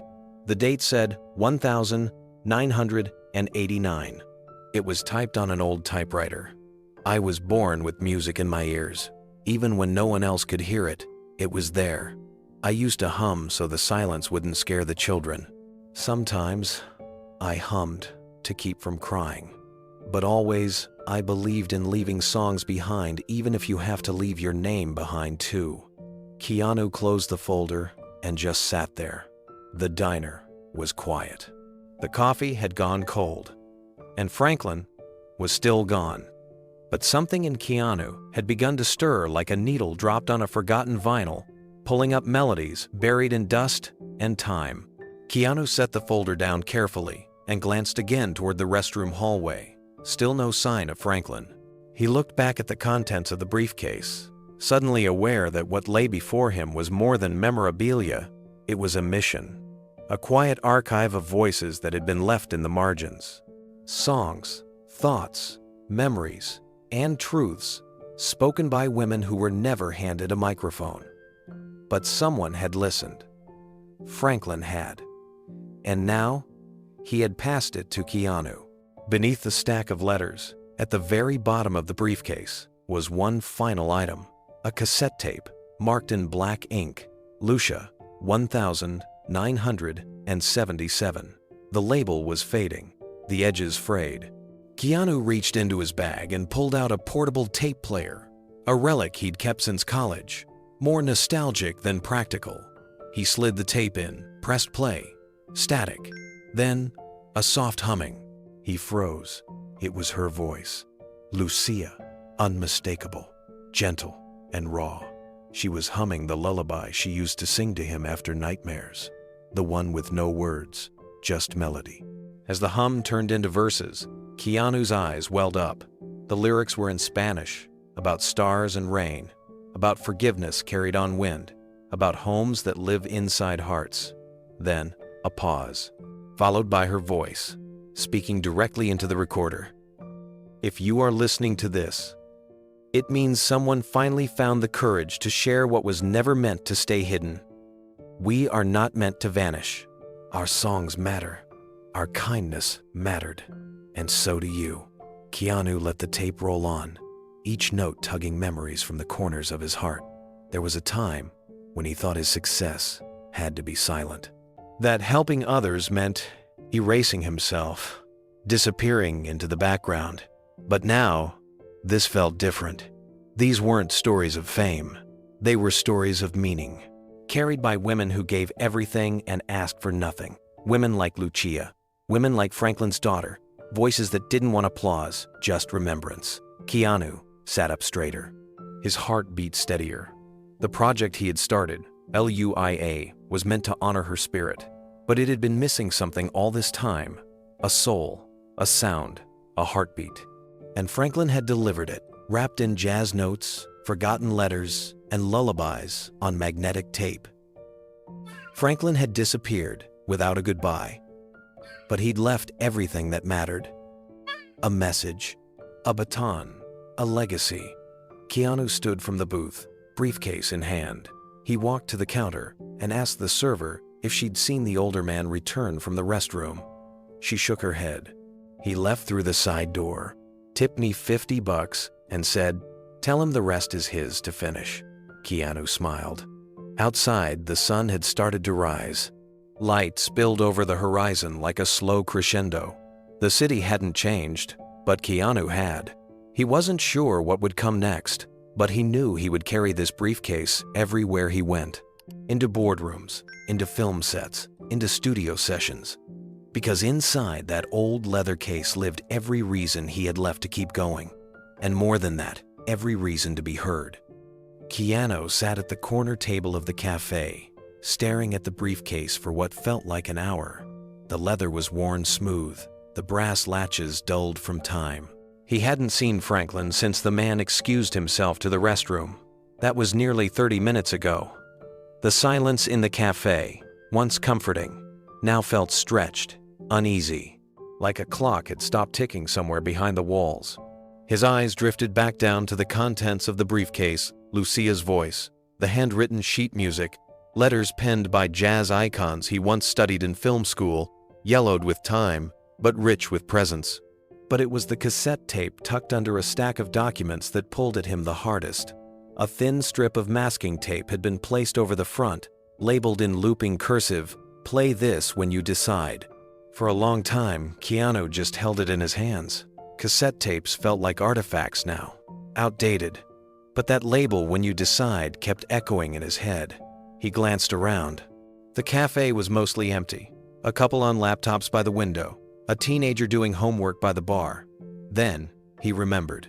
Behind the counter, near the pastry display, was an old stereo cassette player the cafe used to play vinyl and tapes during themed music nights. He stood slowly, walking over to the barista. She looked up, recognized him instantly, but said nothing. He gestured to the stereo behind her. "Mind if I use it?"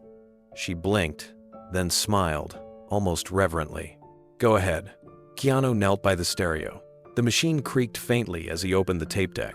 He slid the cassette in, pressed play, and took a breath he hadn't realized he was holding. The tape hissed gently for a second. Then Franklin's voice emerged.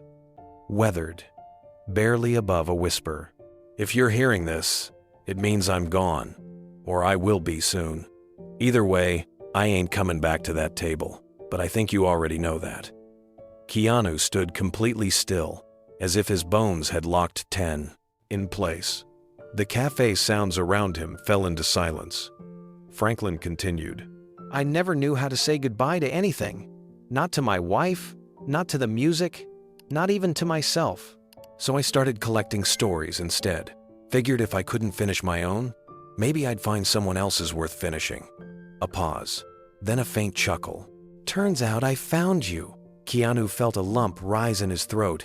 His fingers gripped the edge of the counter. "I've watched you for a long time, Keanu. Not in the way that's creepy. Don't worry," Franklin added, his voice cracking with humor. "But in the way a man watches a fire he once tried to light. And failed. You walked through storms I couldn't survive. You loved people no one else saw. You lost things that should have broken you. But you kept showing up. And that's the song I couldn't finish." The barista had stopped pretending not to listen. Even the couple at the window had looked up. But Keanu didn't notice. He was somewhere else now. Somewhere between the words, "you and I." Franklin's voice continued. "We come from different scars, but maybe, just maybe, we were both born to pass the flame. Some of us were meant to be fire starters, even if we never lived to see the flame." Keanu closed his eyes. A single tear slipped down his cheek. The tape crackled slightly, as if it were breathing between thoughts. Then Franklin's voice returned, quieter now, like it had traveled a great distance to get there. "If you're listening, it means you haven't walked away. Not from this cafe, not from the calling, not from yourself. And that's something, man. That's everything." Keanu stood with his arms folded tightly across his chest, the kind of posture that tries to hold a person together from the inside out, but his fingers trembled, not from fear, not even sadness, from recognition, from that feeling that someone somehow had been paying attention to the parts of him he thought the world had forgotten. Franklin's words slowed now, like he was trying to stretch each moment. "There's a notebook in the case, bottom layer, black leather, pages yellowed. That's my ledger of unfinished ideas. You'll find sketches, names, song fragments, memories I couldn't carry anymore. If you find something worth reviving, don't ask for permission. Just bring it back." Keanu looked down at the briefcase resting beside the stool. He hadn't opened that bottom layer yet. His heart pounded at the idea of what might still be inside. Not for its grandeur, but for its truth. Franklin's voice cracked again, followed by a shallow breath. "We didn't grow up with platforms and followers. We had porches. We had coffee shops. We had jukeboxes and late-night radio that reached people without needing to see their face. I guess this tape is my porch." Another pause. "You already wrote your next act. You just forgot how to play it." Keanu's head dropped slightly. His eyes stung. He hadn't told Franklin about the documentaries he'd abandoned, about the footage he'd shot but never edited, about the silent vow he made in a hospital room when Lucia was fading and no one else had come to say goodbye. That vow had become buried under years of good intentions and busy schedules, but it was still there, still glowing. Franklin's voice came one last time, this time slow, deliberate. "If you're the one holding this now, then maybe, just maybe, you'll be the one who doesn't walk away. The one who turns silence into song. Don't wait for the world to invite you. Pick up the horn. Blow." Then the tape clicked. Keanu stayed there, unmoving, as the soft static hummed behind him. The world slowly returned the low clink of dishes, the hiss of espresso, the hum of conversation. He didn't look at anyone. He reached into his jacket, pulled out his wallet, and placed a thick wad of bills beside the register. "For Franklin," he whispered. The barista nodded silently. No words needed. Keanu picked up the briefcase. It felt heavier now, not physically, but in purpose. The kind of weight that reminded him he was still alive, still responsible for something beautiful and unfinished. He stepped out of the cafe and into the early evening light. For the first time in a long time, he walked like a man with somewhere to go. The engine hummed gently as the newly restored bus pulled into place. It wasn't flashy. It didn't need to be. The deep navy exterior was lined with golden pinstripes that curved into a single name painted by hand across the side in soft script: Lucia Rising. The letters shimmered just enough under the afternoon sun to catch attention, but not enough to steal it. Keanu stood off to the side, hands in his pockets, watching. He wasn't here to be seen. He was here to witness. The cafe where it had all started, where Franklin had sat across from him with a briefcase full of legacy, was just across the street. The same barista stood at the window, holding a cup mid-air, frozen in awe. The block hadn't changed much in years, but now something entirely new had arrived. Not just a vehicle, but a vessel. Inside the bus, final adjustments were underway. Foldable shelves filled with books lined the back wall. Stories written by immigrant mothers, black teachers, undocumented poets, forgotten midwives. Near the front, a miniature recording studio had been built using donations from musicians who had once played backup in jazz lounges and who now wanted their history preserved. There were hand-drawn maps pinned to corkboards, each one marked with cities, neighborhoods, and schools where the next buses would one day travel. Keanu had insisted that every child who stepped aboard would see themselves somewhere on that wall, a mirror of possibility. Parked right there on the sidewalk, a line had begun to form. Kids from the neighborhood, many holding their parents' hands, some clutching notebooks or beat-up instruments they had carried from home. There was no press line, no banners, no red carpet. But there was a quiet excitement in the air, like something rare was happening, and everyone instinctively understood they were part of it.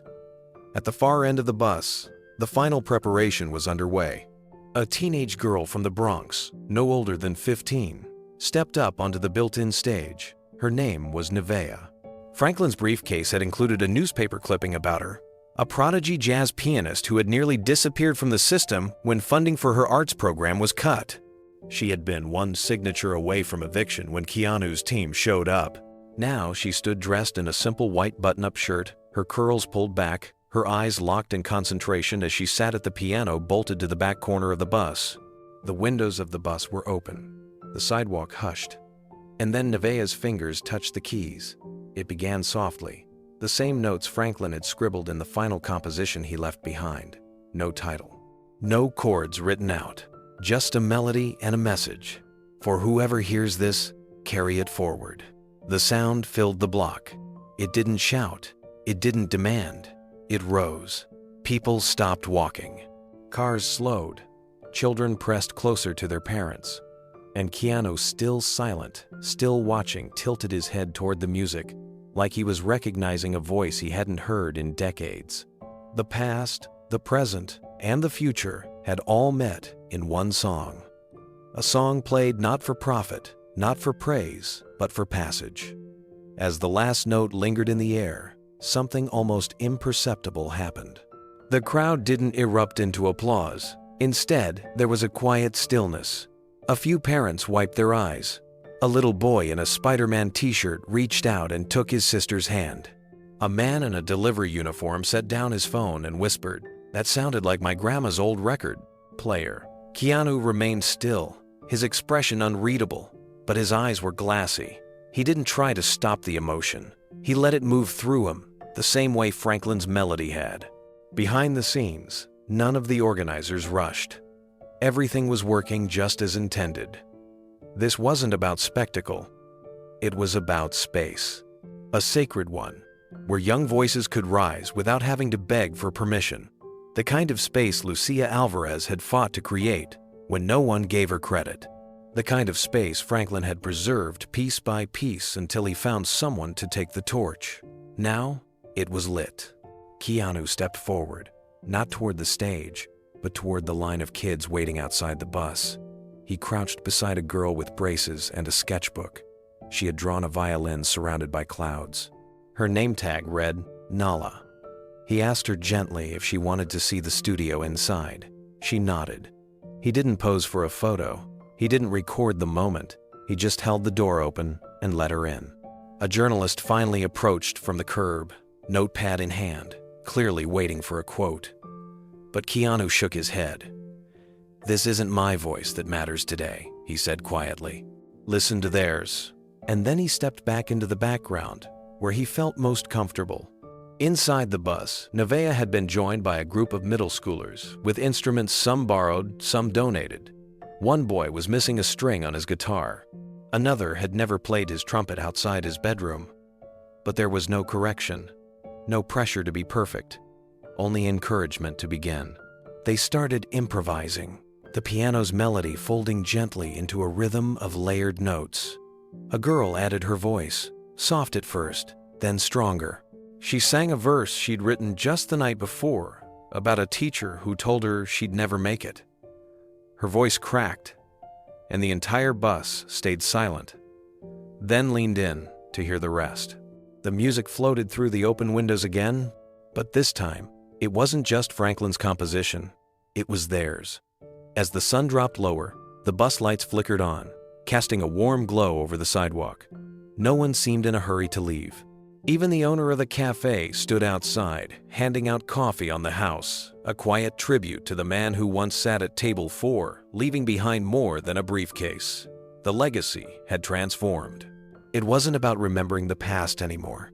It was about planting something in the present so it could rise again. It began quietly, just a blurry photo on a local blog, an image of Keanu Reeves standing next to a teal-colored bus parked outside a community center in East Harlem.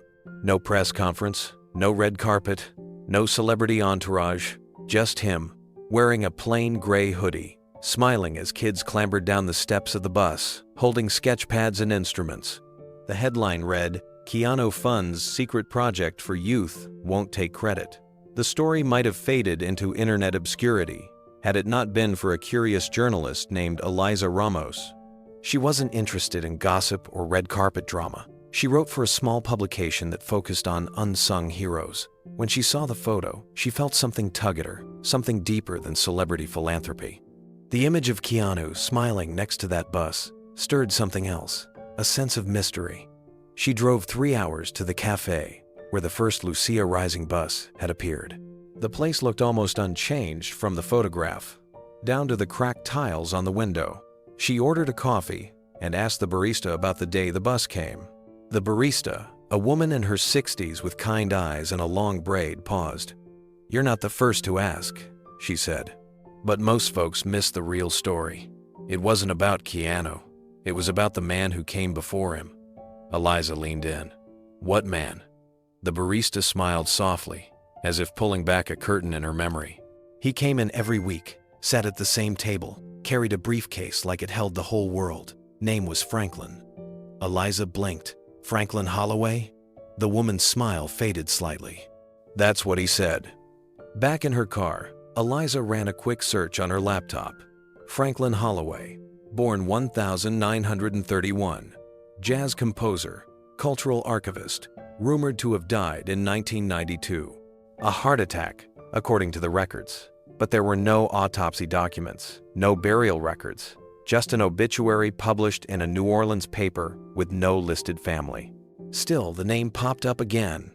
In an old article from 1984, Holloway had once co-written a protest song that became a quiet anthem in Mississippi during the Civil Rights Movement. Then, nothing.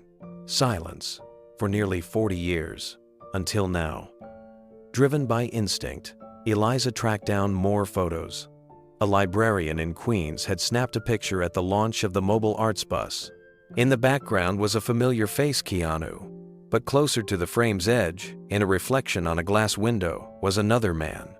A blurred figure with a fedora and thick-rimmed glasses. Eliza zoomed in. The resemblance was uncanny. Franklin Holloway. But how? She submitted a records request, digging deeper into Holloway's supposed death. The paper trail ended abruptly. A missing file. A clerical note, citing archival error. No social security deactivation. No death certificate on file. Nothing that proved he was ever buried. Then came the strange part. When Eliza contacted a jazz historian who had once referenced Holloway in a book about forgotten composers, the woman simply said, "Some voices vanish because they were too dangerous to be heard in their time. Doesn't mean they're gone." Eliza's curiosity turned to obsession. She returned to the cafe weekly, talking to regulars who remembered the man with the briefcase. Most said he kept to himself. A few remembered him tapping his fingers to music only he could hear. One man, a retired postal worker named Darnell, claimed Franklin used to slip handwritten notes into jazz history books at the public library. Eliza checked. Sure enough, wedged between pages of an old Coltrane biography, she found a folded napkin. Written in a delicate hand were the words, "Some legacies don't need headlines. They need harmony." She stared at it for a long time, unsure whether to laugh or cry. Soon, more leads emerged. A former sound engineer contacted her after reading her article. He said he'd once recorded a man in his 80s who spoke about passing the torch of forgotten stories. The voice, he swore, had a southern cadence. When Eliza played the old jazz recordings attributed to Holloway, the engineer went silent. Then he whispered, "That's him. That's the same voice." Still, no one could explain it. How a man presumed dead for over 30 years could reappear, hand off a briefcase to Keanu Reeves, and vanish again without a trace. But something shifted. As Lucia Rising expanded, popping up in boroughs across New York and then into Chicago and Baltimore, whispers followed. Each bus carried the same teal design, the same inscription painted beneath the windows. "In harmony we rise." No logos, no sponsors. Just a line of children waiting to step inside and tell their stories through music, writing, or paint. No one knew the source of the funding. A public grant search came up empty. When a gossip site speculated that Keanu had offloaded a massive crypto investment, his team refused to comment. But behind the scenes, a quiet transaction had taken place. Keanu had sold a private island he rarely spoke of, an untouched slice of land off the coast of British Columbia. Purchased years ago under a shell company, its sale was discreet. No news coverage, no statement. When one journalist finally connected the dots and confronted Keanu's manager, the only response was, he gave up something silent for something that sings. The deeper mystery, though, was Franklin himself. Was he a ghost? A man who faked his death? A spirit determined to hand off a mission before vanishing again? Eliza's final article didn't offer an answer. Instead, it asked a question. What if the people we thought were lost were just waiting to be heard again? What if legacy isn't about who shouts loudest, but who listens long enough? And under her byline, she added a note that became the closing line of every Lucia Rising newsletter. Some truths don't need proof, just purpose. As the proof, buses rolled on. Through streets that once silenced songs, children sang again. And somewhere, in the lingering scent of old vinyl and cafe espresso, a man with a briefcase might still be tapping to a rhythm only a few ever hear. The cafe looked the same. Same green awning curling slightly at the edges. Same chipped brick near the entrance where someone's bike had likely scraped it 100 times. Inside, the soft clink of ceramic cups and low jazz still played, barely audible over murmured conversations. The same track Franklin had hummed was playing on the old speaker near the ceiling. Only now, Keanu knew the name. It was Stardust, the original 1,940 seconds recording. He stepped inside and paused at the door. The smell of roasted beans and something cinnamon-laced brought back a flood of memory. For a moment, he felt foolish. He had no appointment, no press trailing him, no security, just the ache of something unfinished. The waitress spotted him. She was younger than the last time he was here, maybe in her mid-20s, with a nose ring and warm eyes. Her apron was dusted with flour. She blinked, as if not sure whether she was seeing him for real. You're back," she said, brushing her hands on her apron. Keanu nodded. "Yeah, I wasn't sure I would be." She motioned toward a booth, not the one he had first sat in with Franklin, but one just across from it. As he moved past the old wooden table, his eyes lingered on the empty seat Franklin had once filled. It was still their cracked leather, worn from years of strangers and stories.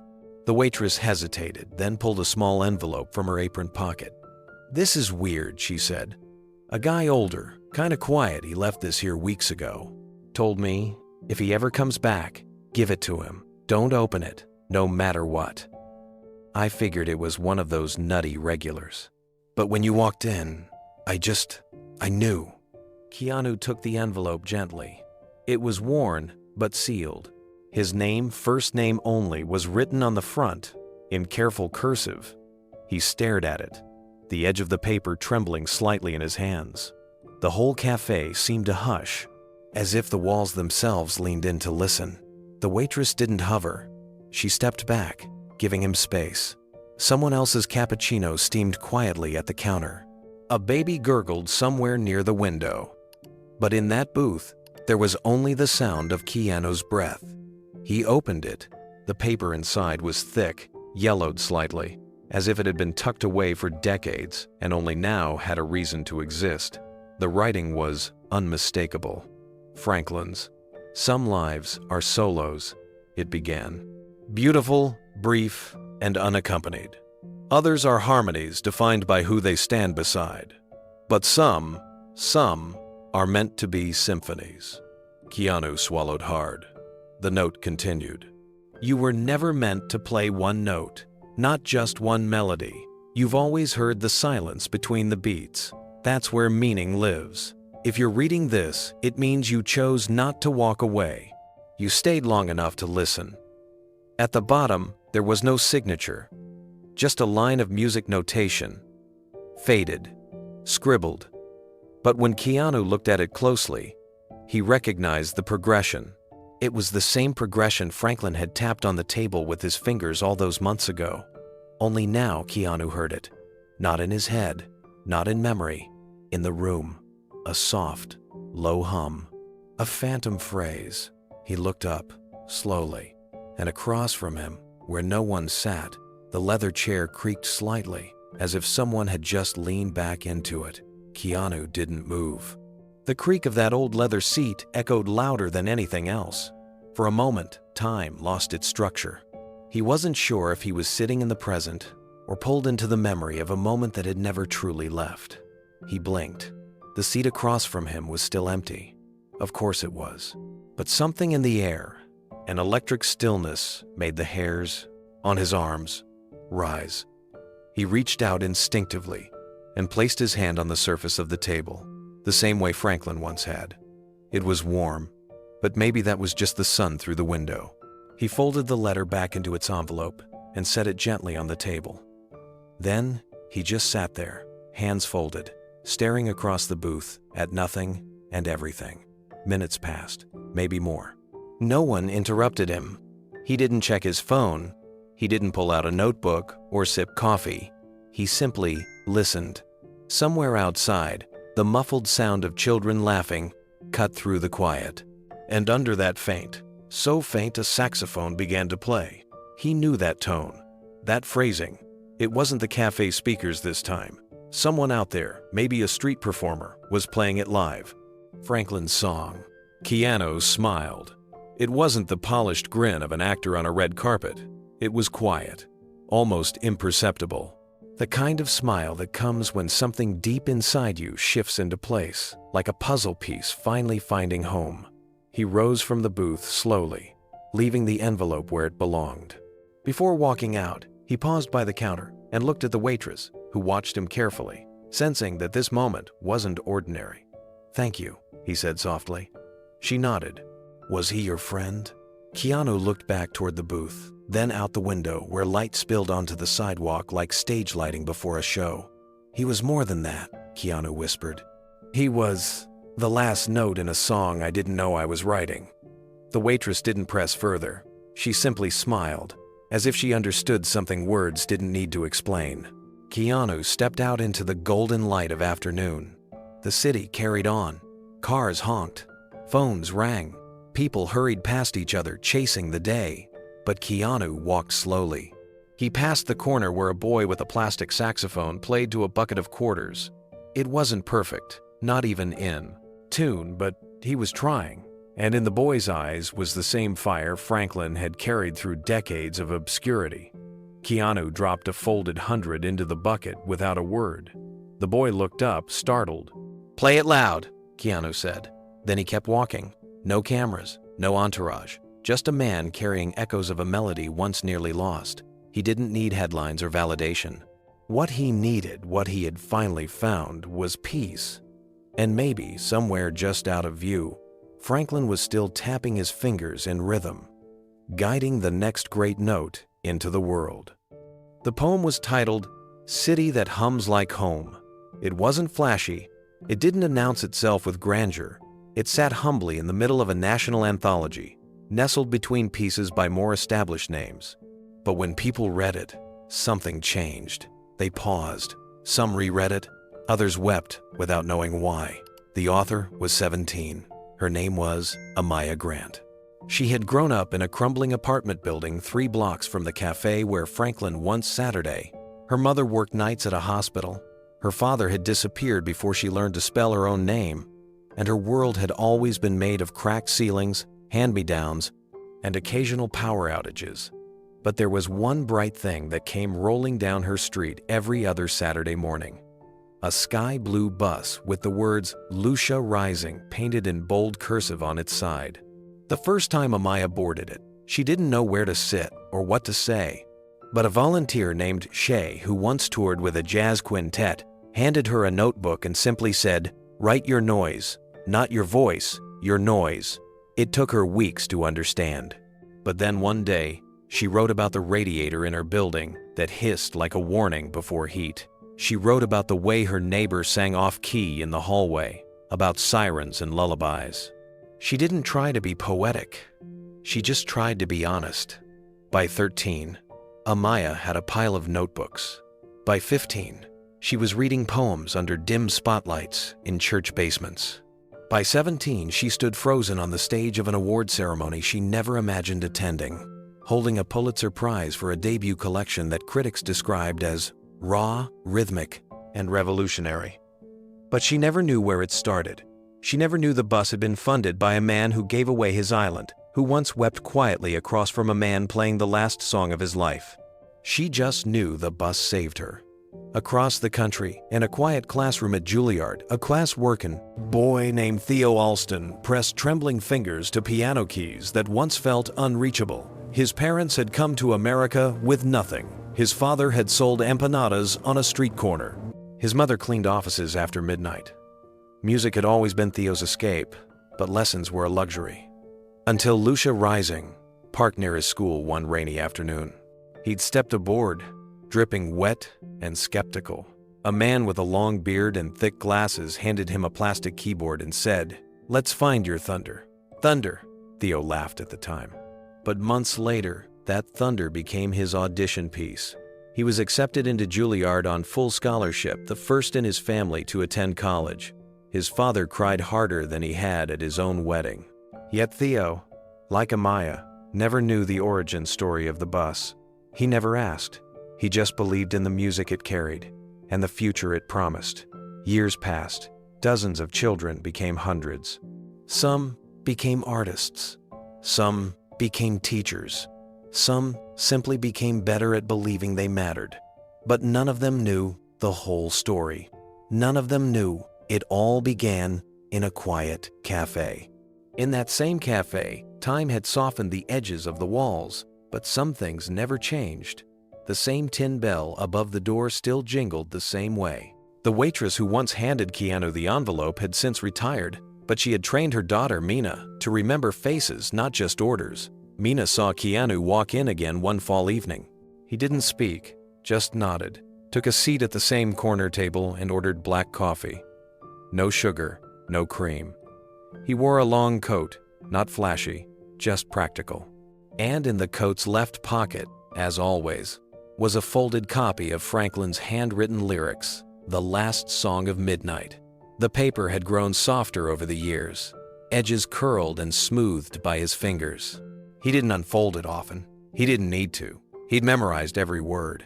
But keeping it close wasn't about memory. It was about reverence. That piece of paper reminded him of something he never wanted to forget. Not just the man or the song, but the moment. That night in the cafe when he almost lost himself to grief, to disillusionment, to bitterness. And how a stranger with no name, no record, no past, handed him back his purpose using nothing but a melody. Across the table now sat silence. But Keanu sometimes still glanced toward that empty chair, as if the air might hum again, as if the old man's raspy chuckle might return. And sometimes it did, at least in memory. Lucia Rising had grown far beyond what he imagined. What began as a single bus was now a small fleet. Cities across the country requested programs. Retired musicians, writers, dancers, and educators volunteered in droves. People didn't need to know who funded it. They just believed in it. And belief was the most powerful kind of currency. When people asked Keanu why he never spoke publicly about it, he would shrug. Some things, he believed, were louder in silence. Some songs didn't need radio stations. They traveled person to person, heart to heart. And the ripple, oh the ripple, it was wide now. There was a girl in Detroit sketching portraits of strangers on the sidewalk, each one captioned with a poem. A boy in Albuquerque had started a rooftop orchestra with salvaged instruments. In Harlem, an old jazz guitarist opened his brownstone for weekly jam sessions with kids who'd never touched an instrument before. None of them knew each other. None of them knew Keanu. But they all knew the feeling of being seen, heard, given a chance. That was the song. That was the symphony. And as Keanu Reeves sipped his black coffee and stared out the fogged cafe window, he wasn't thinking about fame or past mistakes. He was thinking about a voice that once told him, "You're carrying a note I can't finish." And he hoped, in quiet certainty, that somehow he had.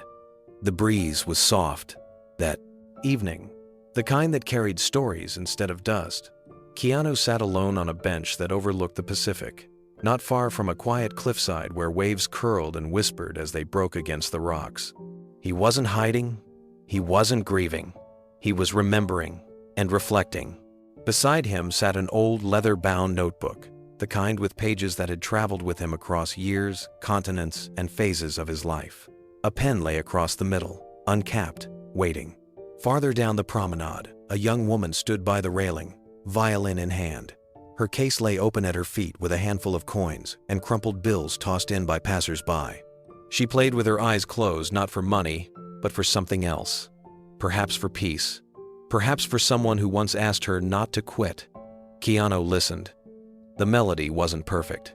A string screeched now and then. Her bow faltered, but it was honest. Every note sounded like something unspoken, pulled straight from her ribs and set free. He opened his notebook, wrote 3 words, "Keep the music." Then he paused, pen hovering. He thought about how many things had started in silence. How many beginnings came from moments no one thought mattered. A cafe, a table, a conversation with a man who shouldn't have existed, a piece of music scrawled in the dark. Franklin Holloway had no social security record, no tax filings, no obituary. If he had lived a full life, the world never documented it. Yet somehow, he had left the kind of mark no headline ever could. Keanu turned to a fresh page. He wrote, "Some strangers are angels in disguise." He sat with that, let it settle, let it breathe. Then added, "Some choices are the ones we already made long ago." He didn't need applause to feel full. He didn't need the world to know what he'd sold to fund Lucia Rising. He didn't even need to be remembered. What mattered was that somewhere in a city he'd never visit, a kid would step on a stage and not feel small. Somewhere, someone would write their first song without fear of it being their last. Somewhere, another story would begin because he had chosen not to walk out of that cafe all those years ago. People often ask why he didn't speak more, why he didn't write a book, why he didn't do press about his philanthropy. He never had a dramatic answer. Only this: the most important stories were never really his. He turned another page, wrote, "You carry a note long enough, it becomes your own, even if someone else started it." The violinist had paused. She tucked her bow under her arm and looked out over the ocean. same direction he was facing. Keanu didn't say a word, he just nodded when she glanced his way, a quiet acknowledgement, a silent passing of the torch. The sun dipped lower, and the sky turned that impossible shade of gold blue that only lasted a few minutes. Keanu sat quietly, the ocean humming below. He pressed the notebook closed and rested it in his lap. He didn't think of fame. He didn't think of roles. He thought of the man with a trembling hand who slid a piece of music across a cafe table years ago, and how that single act redirected his course not loudly, not publicly, but permanently. The impact hadn't come with fanfare. It came through stillness, through witnessing someone else's unfinished symphony and deciding to help finish it. Sometimes, the people who guide us aren't there to stay. They show up when we need them most, leave behind a few notes, and disappear into the wind. But their echoes stay. That was the thing about legacy. It didn't need a stage. It didn't need to trend. It just needed to keep moving, passed hand to hand, one kind act to another, like a ripple across water that no one sees start, but everyone feels. Keanu reached into the inside pocket of his coat. The paper was soft from years of being folded and unfolded, but the ink hadn't faded. It was a copy of The Last Song of Midnight. The original was kept in a sealed case at the main hall of Lucia Rising now. But this one was for him, always close, always a reminder. He opened it, skimmed the lines. It wasn't a perfect poem. There were smudges, corrections, lines crossed out, but there was something eternal in its imperfection, a longing, a belief in redemption, a quiet cry for beauty in a world that sometimes forgot how to listen. He read the last stanza aloud, just under his breath. One hand in the dark, one note in the sky. If no one hears it, did it still try? He looked up. The violinist had started playing again. This time, it was the melody from the poem. Someone had taught it to her. Or maybe she'd heard it from someone who'd heard it from someone else. That's how real change moved. Not in waves, in whispers. Passed down, played softly, carried forward. Keanu sat back. A smile touched his lips. Not everything needed to be explained. Some stories were too sacred for full understanding. Some missions were never meant to be declared, only lived. And for those watching this story now, maybe your cafe moment hasn't come yet. Maybe the person who will slide a note across your table is still on their way. Or maybe you're the one who carries the note for someone else. The choice is never loud. It's quiet, like music before it begins. Have you ever met a stranger who changed your life in one conversation? If Keanu could help one more person, who should it be? Let us know below. Because sometimes, the most incredible story isn't the one that ends with applause. It's the one that starts with a question. And maybe, just maybe, you are someone else's answer.